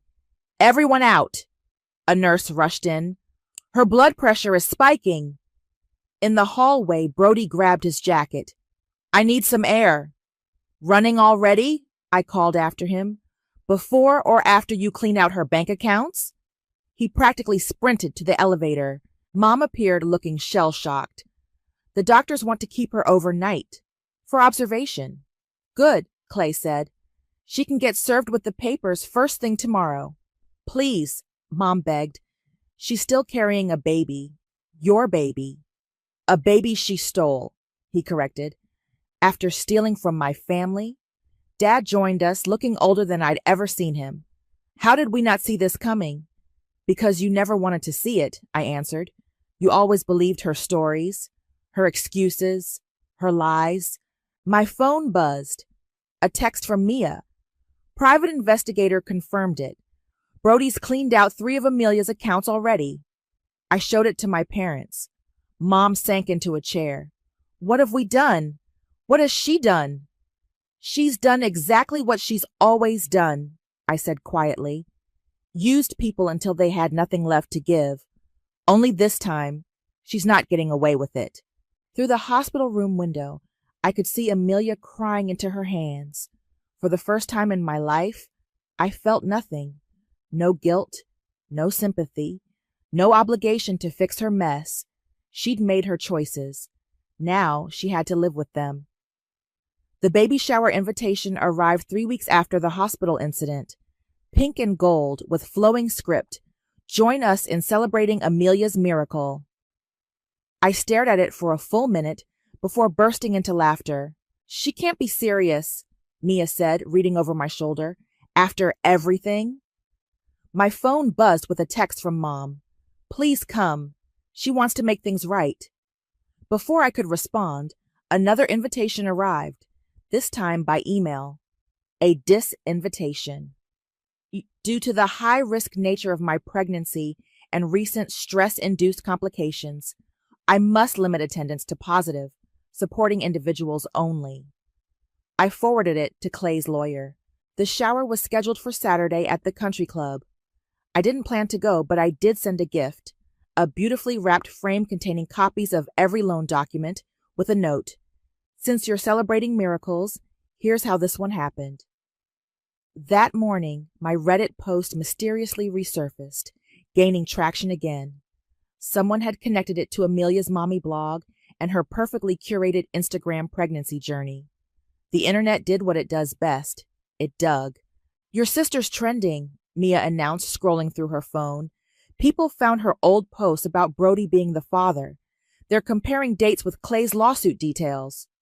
My phone lit up with a call from Joanna. How dare you, she screeched. Only 8 people showed up. 8! She spent thousands on this shower. With whose money? I asked calmly. Brody's already drained 3 of her accounts. Did she use the 4th for the party? Silence. Did she tell you he's gone? Disappeared last week with everything he could get his hands on? She said he's on a business trip, I laughed. Check his warrant records. I'm sure he is. The sponsors pulled out, Joanna continued, her voice smaller. All of them. Her mommy blog partnership deals. Truth hurts, doesn't it? She opened your gift, Joanna said suddenly, in front of everyone. When she saw what it was, Yolanda, she fainted. Real faint or Amelia faint? Don't be cruel. She's carrying your niece. No, I corrected. She's carrying Clay's stolen child, and karma's finally catching up. I hung up as another text came through. From Clay. She's trying to leave the state. My lawyer caught her booking flights to Mexico. My hands shook as I forwarded this to Mia. That's not happening, Mia replied immediately. I'm filing an emergency motion right now. Within hours, Amelia's passport was flagged. She couldn't leave the country with Clay's baby. Their baby, conceived through fraud.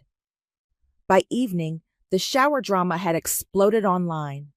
Someone had posted photos of the nearly empty party room, expensive decorations mocking the absence of guests. Amelia's carefully constructed social media facade was crumbling. Mom called, sobbing. She's destroying herself, she cried. Please, can't you stop this? Stop what? The consequences of her actions? She's your sister. She stopped being my sister the moment she decided to use me, steal from Clay, and lie to everyone. Where was this concern when she was spreading lies about me? We didn't know, because you never wanted to know. You never questioned her stories, her excuses, her manipulations. Well, now everyone knows, and she did that to herself. Later that night, Amelia herself called. I almost didn't answer. The frame was a nice touch, she said, her voice hollow, really classy. About as classy as stealing embryos and faking paternity. I had to protect my miracle. Stop calling it that, I snapped. It's not a miracle. It's fraud, theft, manipulation. And now everyone knows. She started crying. What do you want from me? Nothing, not anymore. I just want you to face what you've done. All of it. I'm your sister, she whispered. No, I replied. You're just someone who used to be my sister. Someone who took everything I had and threw me away. Someone who's finally facing consequences. I'll pay you back, she offered desperately. Once the baby what? Once you figure out how to explain why Brody vanished with your money? Once you deal with Clay's custody suit? Once you explain to your followers why you lied about everything? Silence. Goodbye, Amelia. As I hung up, a notification popped up. Someone had leaked the court documents from Clay's lawsuit. The full story was out now, spreading across social media like wildfire. Amelia's carefully constructed house of cards wasn't just falling. It had burned to the ground, and I felt nothing but relief watching the ashes scatter. The delivery room notification came through Mia, not family. As Clay's lawyer, she'd been alerted when Amelia checked into the hospital. I sat in my office, staring at the message, feeling nothing but a strange sense of completion. My phone lit up. Mom, she's asking for you, she said without preamble. The doctors are concerned about complications. Please, Yolanda. No, but my presence won't help her blood pressure this time. I ended the call and turned back to my work. The settlement papers from Clay's lawsuit sat on my desk, finally signed after Amelia's attempts to flee failed. My portion of the judgment would be paid through the sale of her car and designer collection. My phone buzzed again. Clay. I'm at the hospital, he said. My lawyer's here too. We need to establish paternity immediately. How is she? Struggling. But you know Amelia. Even in labor, she's trying to control the narrative. Keeps talking about her single mom journey to the nurses. I almost laughed. Did she mention the part where she stole the baby she's delivering? That's coming out today. Once paternity is confirmed, we go public with everything. Another call beeped through. Joanna. Don't you dare ignore this, she hissed when I answered. Your sister is in distress. After everything you've done, after everything I've done, I cut her off. Let's talk about everything she did. Want to start with the theft, the fraud, or how about you? How many lies did you help spread? Silence. That's what I thought. Back at my desk, I opened my laptop and clicked the folder labeled Receipts. Every document, every text, every piece of evidence we'd gathered. I'd been saving them for this moment. My phone lit up with a text from Dad. Baby girl born, healthy, please come. I didn't respond. Instead, I hit publish on the blog post I'd prepared weeks ago. The true cost of a miracle, a story of theft, fraud, and family. Every detail, every document, every betrayal, laid bare for the world to see. Within minutes, my phone exploded with notifications. You heartless witch, Joanna texted. She just gave birth. Perfect timing, Mia replied when I forwarded her the message. She can't run now. I gathered my things and left the office, not heading to the hospital, but to my favorite coffee shop, the one where Clay had revealed the truth about the embryos, where everything had started to unravel. The barista had just handed me my drink when Mom called again. Clay's lawyers are here, she said, her voice shaking. They're demanding immediate DNA testing. And they found out about Brody. He's been arrested in Florida. Something about investment fraud.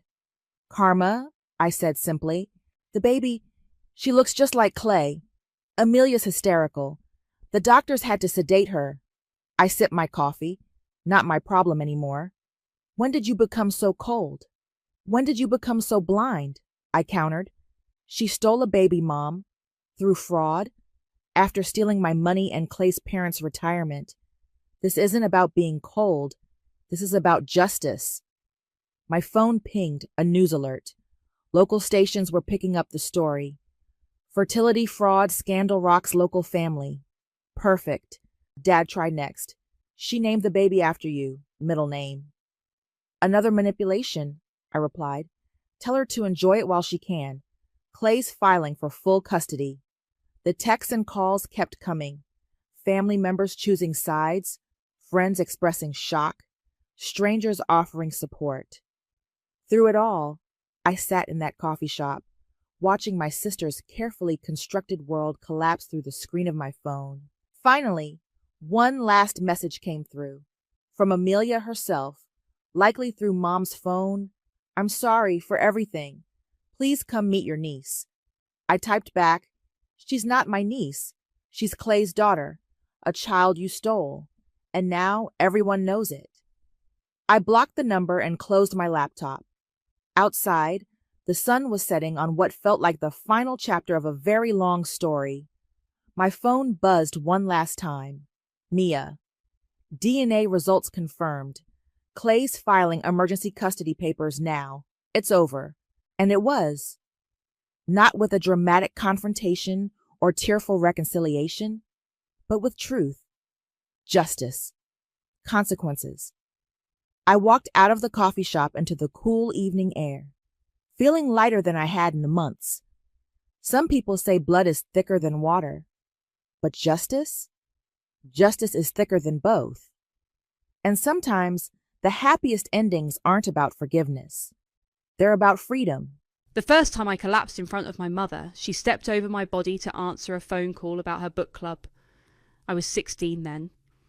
12 years later, as I lay curled on our kitchen floor with pain ripping through my abdomen, nothing had changed. My name is Maria, and I've spent most of my life being told I'm just dramatic. Mum, please, I whispered, clutching my stomach. I need help. The specialist said what you wanted to hear, Mum cut in, not looking up from her phone. How convenient that the only doctor who believes you is the one charging $20,000 for surgery. The morning light streaming through our kitchen windows felt too harsh, too exposing. I pulled myself up using the counter, fighting waves of nausea. The payment plan? I just need a co-signer. I have savings for the down payment. Here we go again, Skylar announced, breezing into the kitchen in her yoga outfit. Another medical drama from Maria. What is it this time? More mysterious pain that no regular doctor can diagnose? I gripped the counter harder. It's endometriosis. They found nothing, Skylar snapped, pouring her green smoothie. Just like always. You know what I think? I think you're jealous that I'm getting married next spring, and this is your way of making everything about you. Again, Mum nodded sagely, as if Skylar had unveiled some profound truth. Honey, we've been through this since you were a teenager. Every time something good happens to someone else, you end up in the ER. That's not... The pain surged again, and I doubled over. I have medical records, test results, which mysteriously never show anything concrete, Skylar interjected. Just like when you claimed you had chronic fatigue during my college graduation, or when you couldn't attend Mum's retirement party because of your migraine. I brought the paperwork, I gasped, fumbling with my bag. The loan documents, everything's ready, I just need... Mum finally looked up, her face a mask of practiced concern.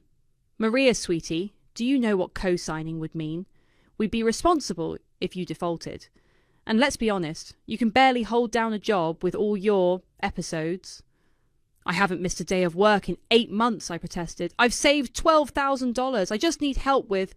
Enough! Skylar slammed her glass down. You want Mum to risk her retirement fund on your vanity surgery? Because you're too weak to handle normal female problems that the rest of us deal with just fine? The room spun. Not from pain this time, but from the realization that was finally, irreversibly settling in. They were never going to believe me, never going to help me. "I'm your daughter," I whispered to Mom. "Your baby sister," I turned to Skylar. "How can you—" "Oh, stop with the guilt trips," Skylar rolled her eyes. "You're 28, Maria. Isn't it time you grew up and stopped playing victim?" Mom stood up, gathering her things. "I have bridge club in 30 minutes. Maria, we love you, but this attention-seeking behaviour needs to stop. Have you considered therapy? I can recommend someone who specialises in personality disorders." I stared at them both. These women who shared my blood, who had watched me suffer for years and decided I was lying. Something cold and hard crystallised in my chest. "You're right," I said quietly, straightening up despite the pain. "I need to grow up, to stop expecting help from people who don't want to give it." "Now you're being dramatic again," Skylar sighed. "Just go home, take some Advil, and get over yourself."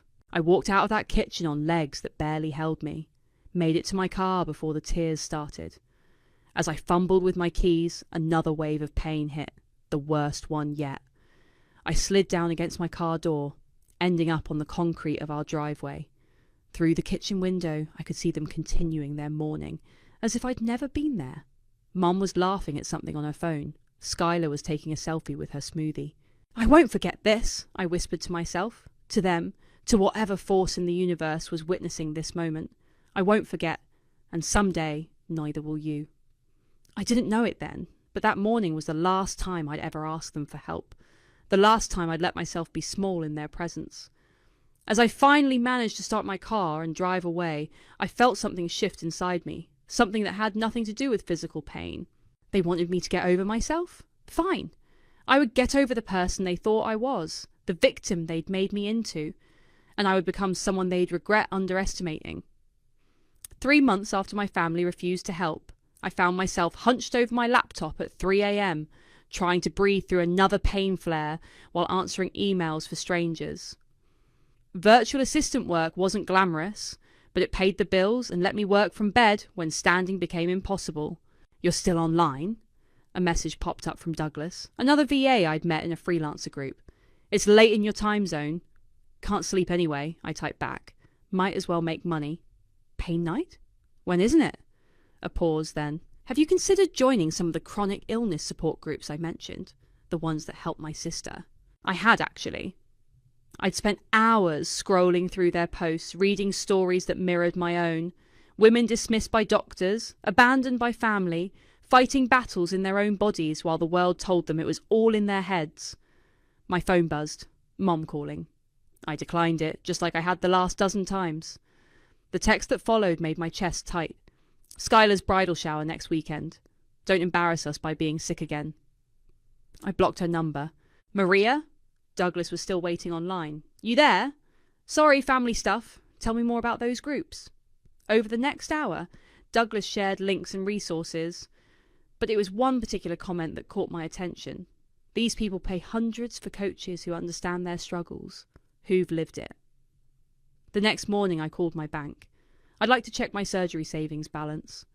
Current balance is $13,047, the teller reported. I took a deep breath. "I'd like to withdraw it all." "Are you sure?" "I thought this was for your medical procedure." "Change of plans. I'm investing in something else." That afternoon, I enrolled in 3 business courses and a health coaching certification program. Every cent I earned from VA work went to basic expenses. Every dollar from my surgery fund went to building something bigger. Douglas became my sounding board, then my mentor, then my business partner. We worked through nights, through pain flares, through moments of doubt. "You really think people will pay for this?" I asked him one evening, staring at our newly designed website. "Wellness coaching for chronic pain sufferers?" "You're offering what doctors can't," he said. "Understanding, strategy, hope." 6 months in, we got our first client, then another, then 10 more. I was working with our newest client when Skylar's wedding invitation arrived. The gold embossed envelope felt heavy with expectation. I dropped it, unopened, into my shredder. My phone lit up, Mum again, from a new number. "Your sister is devastated you're missing the final dress fitting. Why are you being so selfish? I typed back my last message to her. I'm not being selfish. I'm being absent. There's a difference. Then I blocked that number too. A year into building the business, during a particularly bad pain day, I found myself back in the ER. The same one where they'd first discovered my endometriosis, where my family had refused to believe the diagnosis. Ms. Maria? The nurse looked concerned. Your emergency contact information is blank. Would you like to update it? I thought about Mom, about Skylar, about all the times they'd left me alone in rooms like this. No, I said. Leave it blank. That night, I posted in one of our client groups. Sometimes healing means accepting that the people who should help you won't, and building a life around that truth. The responses flooded in. Hundreds of people sharing similar stories, similar pain, similar revelations. Our client list doubled that week. 2 years after that morning in my mother's kitchen, I sat in my own apartment, reviewing our company's quarterly earnings. The numbers blurred through my tears, not from pain this time, but from a different kind of ache. Douglas called to celebrate. We did it, Maria. The business is officially self-sustaining. You know what this means? I did. It meant I'd built something real out of my family's disbelief, something that helped others while helping myself. You never did get that surgery, he said quietly. No, I agreed, touching my abdomen where the pain still lived. But I got something else instead, something they can't take away. That night, I dreamed of that morning in the kitchen, of lying on the floor while they stepped over me. But this time, in my dream, I stood up immediately, walked out without begging, started building sooner. When I woke, my phone showed a notification, a post from Skylar's perfect Instagram life, complaining about some minor inconvenience. I unfollowed her account and opened my laptop. There were people who needed real help, real understanding, and I had work to do. Success feels different when you build it from scratch. By my 31st birthday, our wellness coaching platform had grown beyond anything I'd imagined. We'd hired 5 more coaches, all chronic illness survivors themselves, and our waiting list stretched months long. You should see this, Douglas said during our morning video call, sharing his screen. It showed Skylar's latest Instagram post, a perfectly filtered photo of her cutting a ribbon at some charity event. The caption read, "Missing my sister today. Family is everything." I snorted. Funny how family becomes everything when you need social media engagement. She's been tagging you in posts like this for weeks, Douglas noted. Want me to have legal send another cease and desist? Don't bother. She'll just play victim again. I switched tabs to our client dashboard. How's the new program launch looking? The numbers were good. Really good. Our Invisible Illness Survival Guide had sold out in pre-orders. Each sale felt like a tiny victory, not just for me, but for everyone who'd ever been told their pain wasn't real. My phone buzzed with a text from Quinn, my younger cousin. Heads up, Mum said Aunt Karen was asking for your new address again. Thanks for the warning, I replied. Still not interested? Can't blame you, Quinn wrote back. BTW, saw your TED talk. Made me cry. Good crying, though. That talk had been terrifying to give. Standing on stage, telling hundreds of strangers how betrayal by family had led to building a community for others like me. The video went viral in chronic illness circles, which probably explained my mother's renewed interest in my whereabouts. Later that afternoon, I sat in my home office, interviewing a potential new coach. She had fibromyalgia and a story that echoed mine. My husband left when the medical bills got too high, she explained. Said he couldn't handle my negativity anymore. Their loss becomes our strength, I told her. You're hired. After the call, I opened my email to find a message from my old doctor's office. They were using our platform as a recommended resource for chronic pain patients. The same office where Mom and Skylar had once convinced the staff I was faking symptoms for attention. Look what just landed in my inbox, I messaged Douglas, forwarding the email. Karma's got a sense of humour, he replied. Speaking of which, have you seen Skylar's GoFundMe? I hadn't. A quick search showed she was trying to raise money for some wellness retreat. The irony wasn't lost on me. My intercom buzzed, the front desk of my building. Ms. Maria, there's a Karen here insisting she's your mother. My hands shook slightly as I pressed the button. Tell her I'm not available. And please update my no-entry list. Of course. Should I call security? Only if she makes a scene. I watched through my window as Mom left the building, her shoulders slumped in practiced dejection. She'd probably tell everyone how her cruel daughter had turned her away.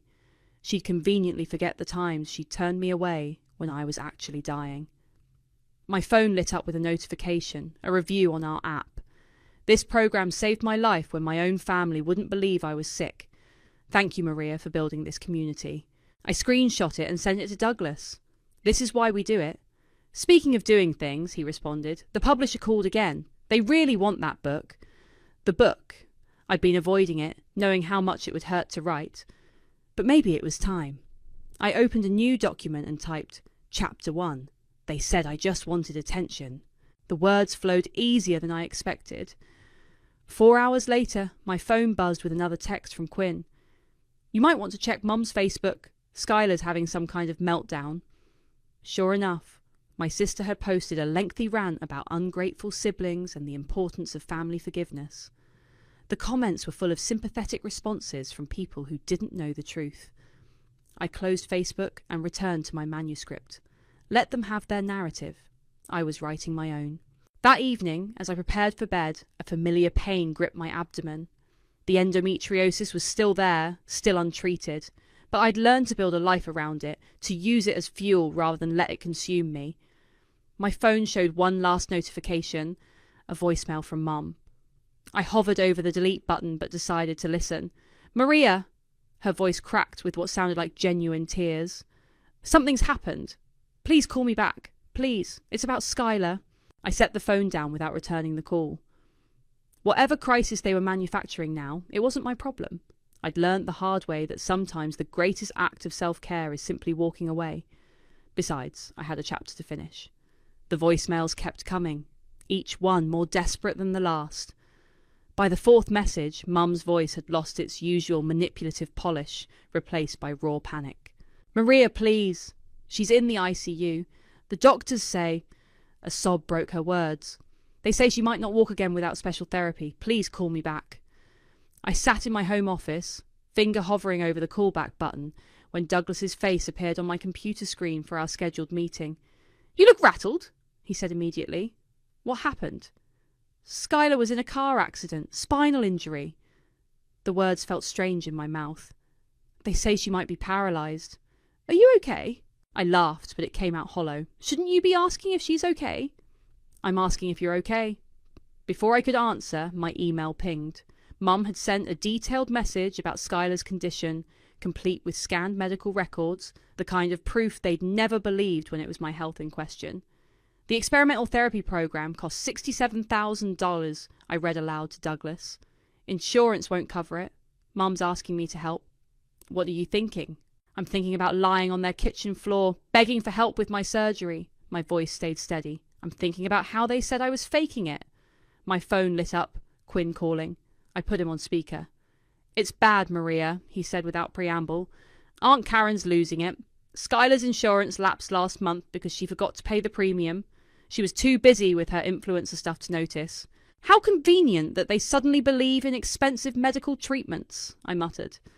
There's more, Quinn continued. They're talking about selling the house to pay for it. What house?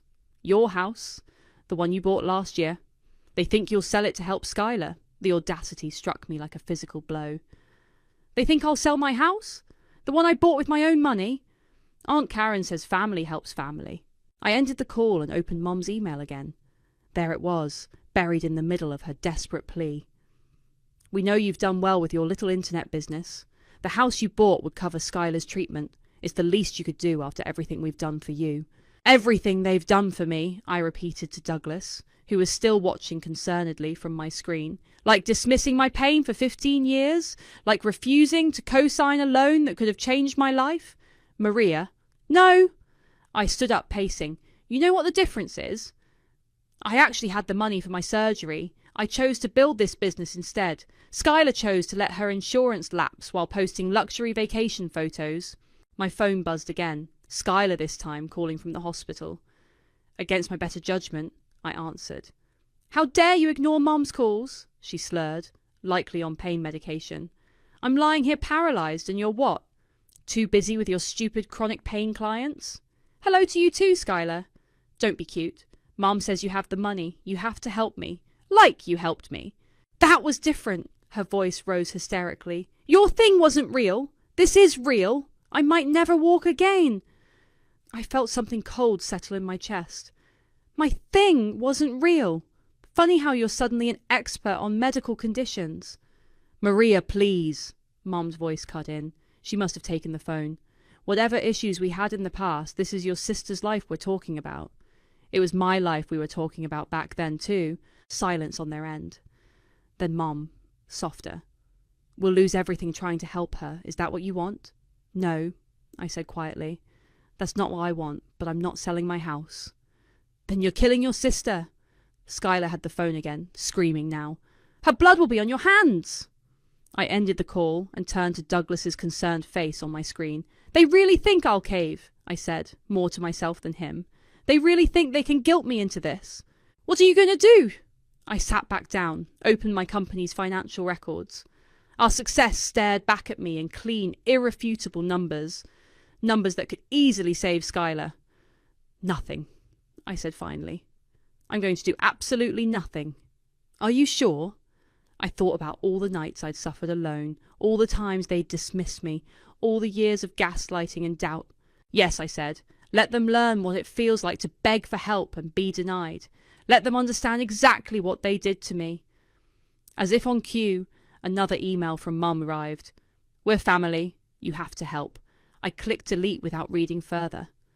They were about to learn a harsh lesson about karma, and I would be their teacher. The Zoom call request came at exactly 9 a.m.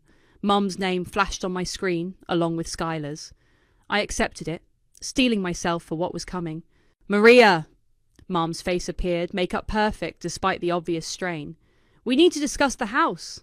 There's nothing to discuss. I kept my voice level. The house isn't for sale. Skylar's face joined the screen, propped up in what was clearly a hospital bed.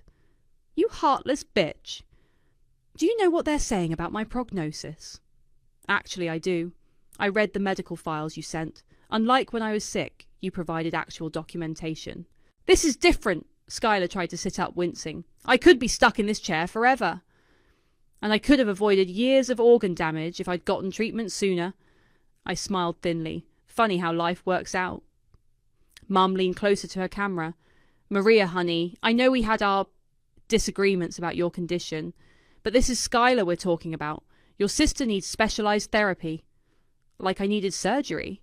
That was years ago, Skylar's voice cracked. Are you really going to punish me for something that happened when we were practically kids? I pulled up a calendar on my screen. You were 29 when you told Mom I was faking it for attention. I was 28 when you called my needed surgery vanity treatment. That was 3 years ago, not ancient history. I was wrong, okay? Tears streaked Skylar's face. Is that what you want to hear? I was wrong. Now please, please help me. The words I'd longed to hear for years landed hollow. No? No? Mom's practiced composure cracked. What do you mean no? I mean no. I won't sell my house. I won't give you money. I won't help. You're killing me, Skylar screamed, her hospital gown slipping as she tried to move. Your own sister. My own sister. I leaned forward. Where was my sister when I needed her? Where was my mother when I was begging for help?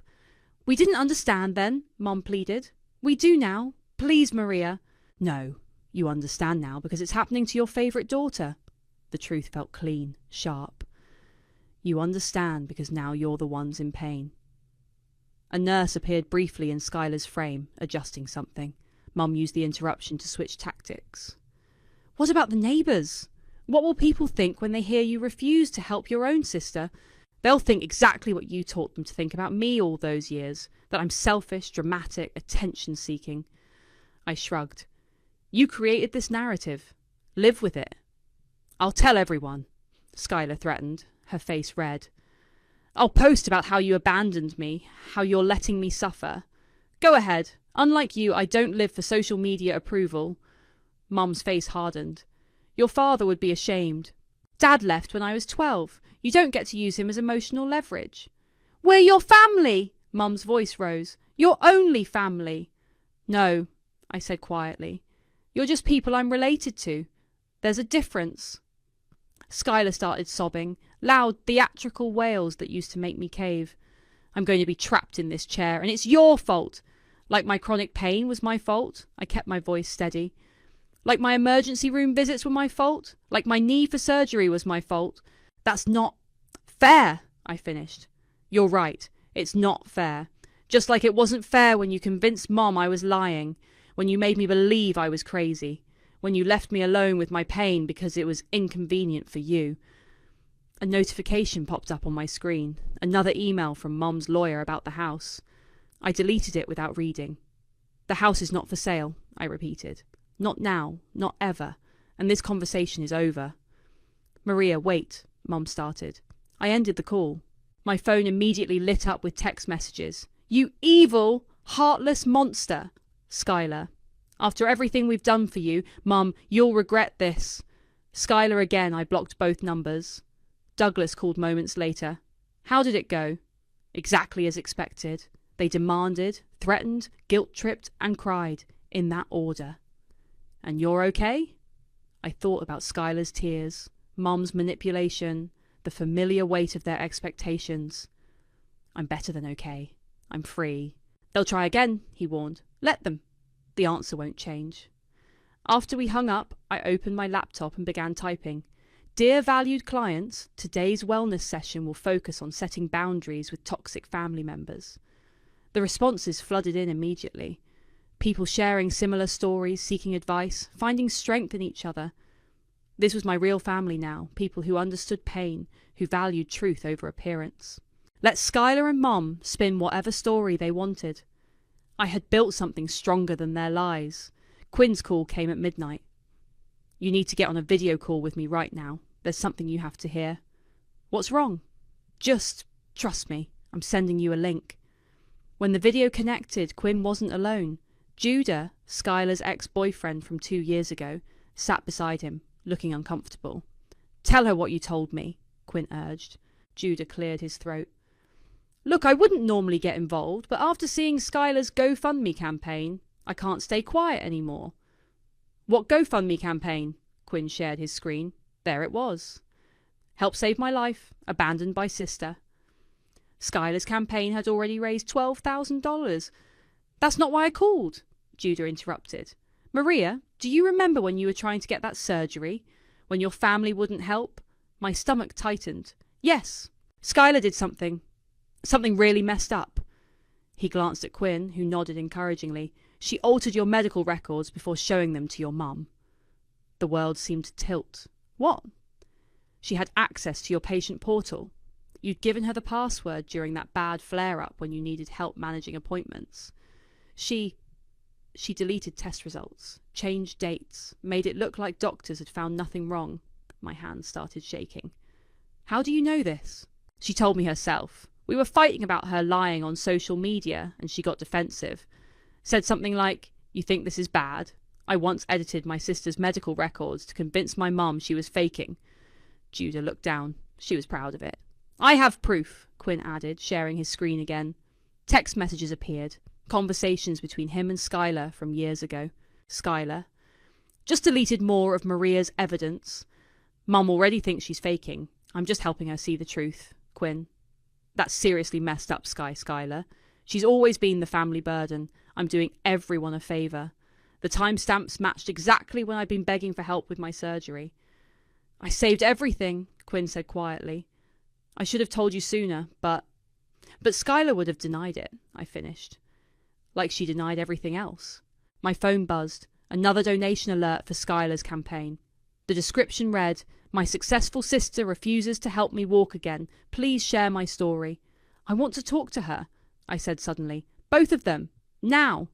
Quinn hesitated. Are you sure? Set it up. 20 minutes later, Mom and Skylar appeared on the video call. Skylar had positioned herself perfectly in her hospital bed, looking tragically brave. Finally decided to help, she asked. Finally decided to tell the truth, I countered. About my medical records. The colour drained from her face. Behind her, Mom froze. I don't know what you're talking about, Skylar stammered. Judah does. I added him to the call. Want to repeat what you told me? The next 10 minutes were chaos. Skylar screaming denials, then accusations, then confessions. Mom crying, claiming she never knew, then admitting she'd suspected but chose to believe Skylar. You were always so needy, Skylar spat, her perfect victim mask cracking, always taking attention away from everyone else. Mum already thought you were exaggerating. I just helped her see what she wanted to see. By committing medical fraud? My voice was ice. By making me think I was crazy. You're still crazy. Skylar tried to sit up straighter. Look at you now, bringing up ancient history when I'm lying here paralysed. This is why everyone always took my side. You're pathological. No, Mum whispered, surprising us both. No, Skylar, this is wrong. What you did was wrong. Mum! I let you convince me, Mum continued, tears streaming. I let you convince me my baby was lying, and now... She covered her face. Oh, God, what do we do? What you always do, I said calmly. You chose Skylar, and now you're living with the consequences. Maria, please.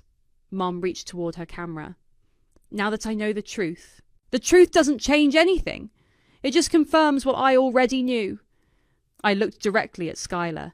You didn't just deny my pain. You actively worked to prolong it, to discredit me, to isolate me. I was protecting our family. No, you were protecting yourself. And now, I smiled slightly, now you get to experience exactly what you put me through, begging for help, being dismissed, watching your GoFundMe fail while your family turns away. You can't. I can. I will. And unlike what you did to me, I leaned closer to my camera. This isn't fraud. This is justice. I ended the call on Skylar's scream of rage and Mom's renewed sobs. My phone immediately lit up with messages, but I ignored them all. The truth was finally out, and it felt like freedom. Skylar's GoFundMe campaign went viral, but not in the way she intended. Someone, I suspect Quinn, leaked screenshots of our video call to social media. Within hours, Justice for Maria was trending. Your story is everywhere, Douglas said during our emergency meeting. Media outlets are requesting interviews. Our client wait list has tripled. I stared at my screen, watching the fallout unfold. Skylar's carefully crafted victim narrative was unravelling comment by comment. She edited medical records to gaslight her own sister? This is literally criminal. No wonder Maria won't help her now. My phone rang, a number I didn't recognise. Is this Maria? This is Sarah from Good Morning America. We'd love to have you on to discuss. I hung up. Then another call, and another. You need to make a statement, Douglas advised. Control the narrative before they control it for you. He was right. I opened my laptop and began typing. What revenge really costs, an open letter. 3 years ago, I had 1,347 pounds, saved for a surgery I desperately needed.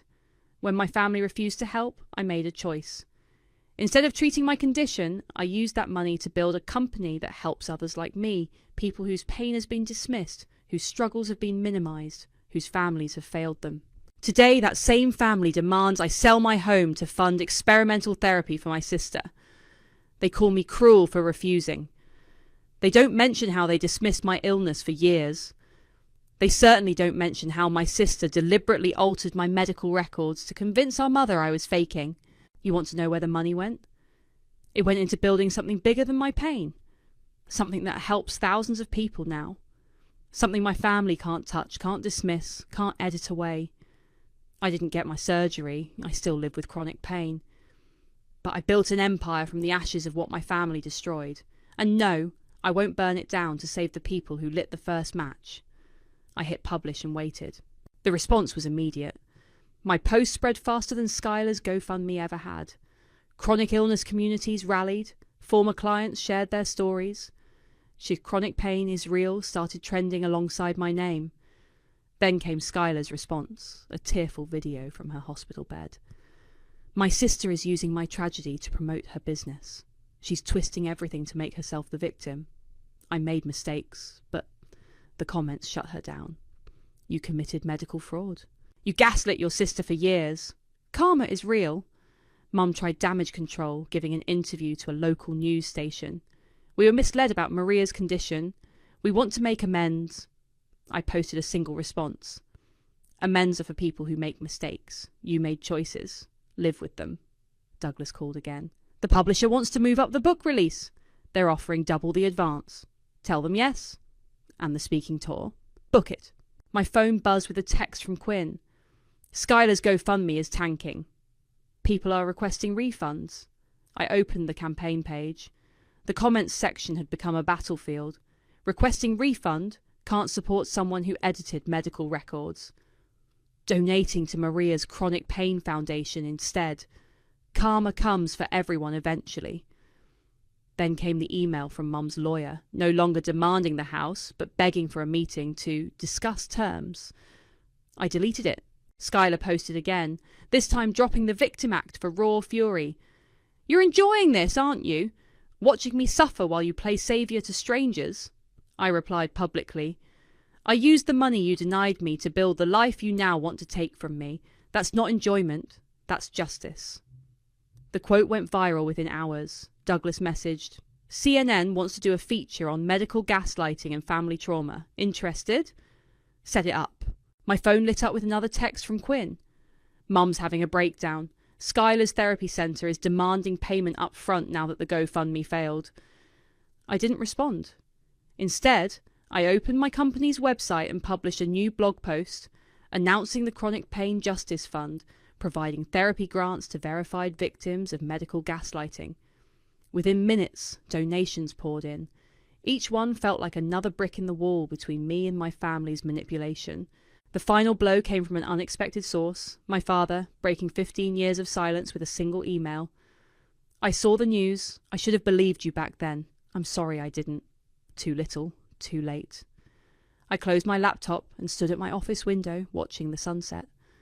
Somewhere across town, my family was facing the consequences of their actions. Their perfect facade had cracked, revealing the rot beneath. They wanted my story. Fine. But they get the real version, every painful, validated, vindicated word of it. And unlike the medical records Skylar edited, this truth couldn't be erased. The Lake House realtor handed me the keys with a smile. Congratulations! It's all yours. I stood on the deck overlooking the water, breathing in pine-scented air that felt cleaner than anything in the city. My phone buzzed. Douglas calling. How's the new place? Peaceful, I answered. No drama, no family, no noise, just water and trees. Speaking of family drama, he hesitated. Have you seen the news? I hadn't. Hadn't looked at social media or checked my emails in days. The silence had been intentional. Skylar's moving to a standard rehabilitation facility, he continued, the kind insurance actually covers. Apparently, she's making progress with regular physical therapy. Good for her. You don't sound surprised.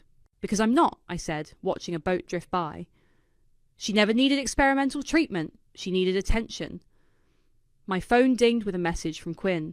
Mum's selling her house. The real one, not yours. Says she needs a fresh start. Where's she going? I texted back. Florida. Says she can't face people here anymore. I set my phone down and walked to the edge of the deck. Below, clear water lapped against natural rock. No artifice, no pretense, no carefully maintained image. Just reality, raw and honest. The door chimed. My first delivery arriving. I signed for the package and carried the box inside. My new office was still empty except for a desk and chair, but it felt right. Clean, uncomplicated. Douglas called again. The book hit #1 on Amazon's pre-orders. I saw. They want to know if you'll do a dedication page. I thought about it. About all the people who deserved acknowledgement in this story. Yes. Tell them I will. Opening my laptop, I typed. To everyone who's ever been told their pain isn't real, this is your vindication. This is your voice. This is your victory. My phone lit up. An unknown number. Against my better judgment, I answered. Maria? It was Skylar, her voice smaller than I'd ever heard it. I know you probably don't want to talk to me. Then why are you calling? A long pause. Because you were right. About everything. The regular therapy is working. I didn't need experimental treatment. I wanted the attention, the drama, the chance to make me the villain again. Yes. Her voice cracked. I'm sorry. I know it doesn't fix anything, but I'm sorry. You're right. It doesn't fix anything. Will you ever forgive me? I watched another boat pass by, thinking about forgiveness, about healing, about peace. No, I said finally. Some things can't be forgiven, but they can be finished. I ended the call and blocked her number, the last one I still had unblocked. My laptop chimed with an email from our foundation's board. The Chronic Pain Justice Fund had already helped 30 people access legitimate medical care. Real treatment, real results, real change. The doorbell rang again. This time it was Quinn. Nice place, he said, looking around. Very you. How did you find me? Douglas. Said you might need some company while settling in. He handed me a housewarming gift, a framed screenshot of Skylar's failed GoFundMe next to my viral post. Thought this belonged here. A reminder. Of what? That sometimes the best revenge is just living well. I hung the frame in my office, next to where my book cover would soon be displayed. The title glinted in embossed letters. Gaslighting. A family tradition. Quinn stayed for dinner. We sat on the deck, eating takeout and watching the sun set over the lake. You know what's funny? He said. They thought they were breaking you all those years, but they were actually making you stronger. Not funny, I corrected. Poetic. My phone buzzed one last time. Douglas again.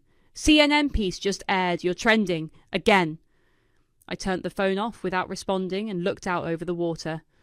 The lake was turning golden in the fading light, each wave catching fire before settling back to calm.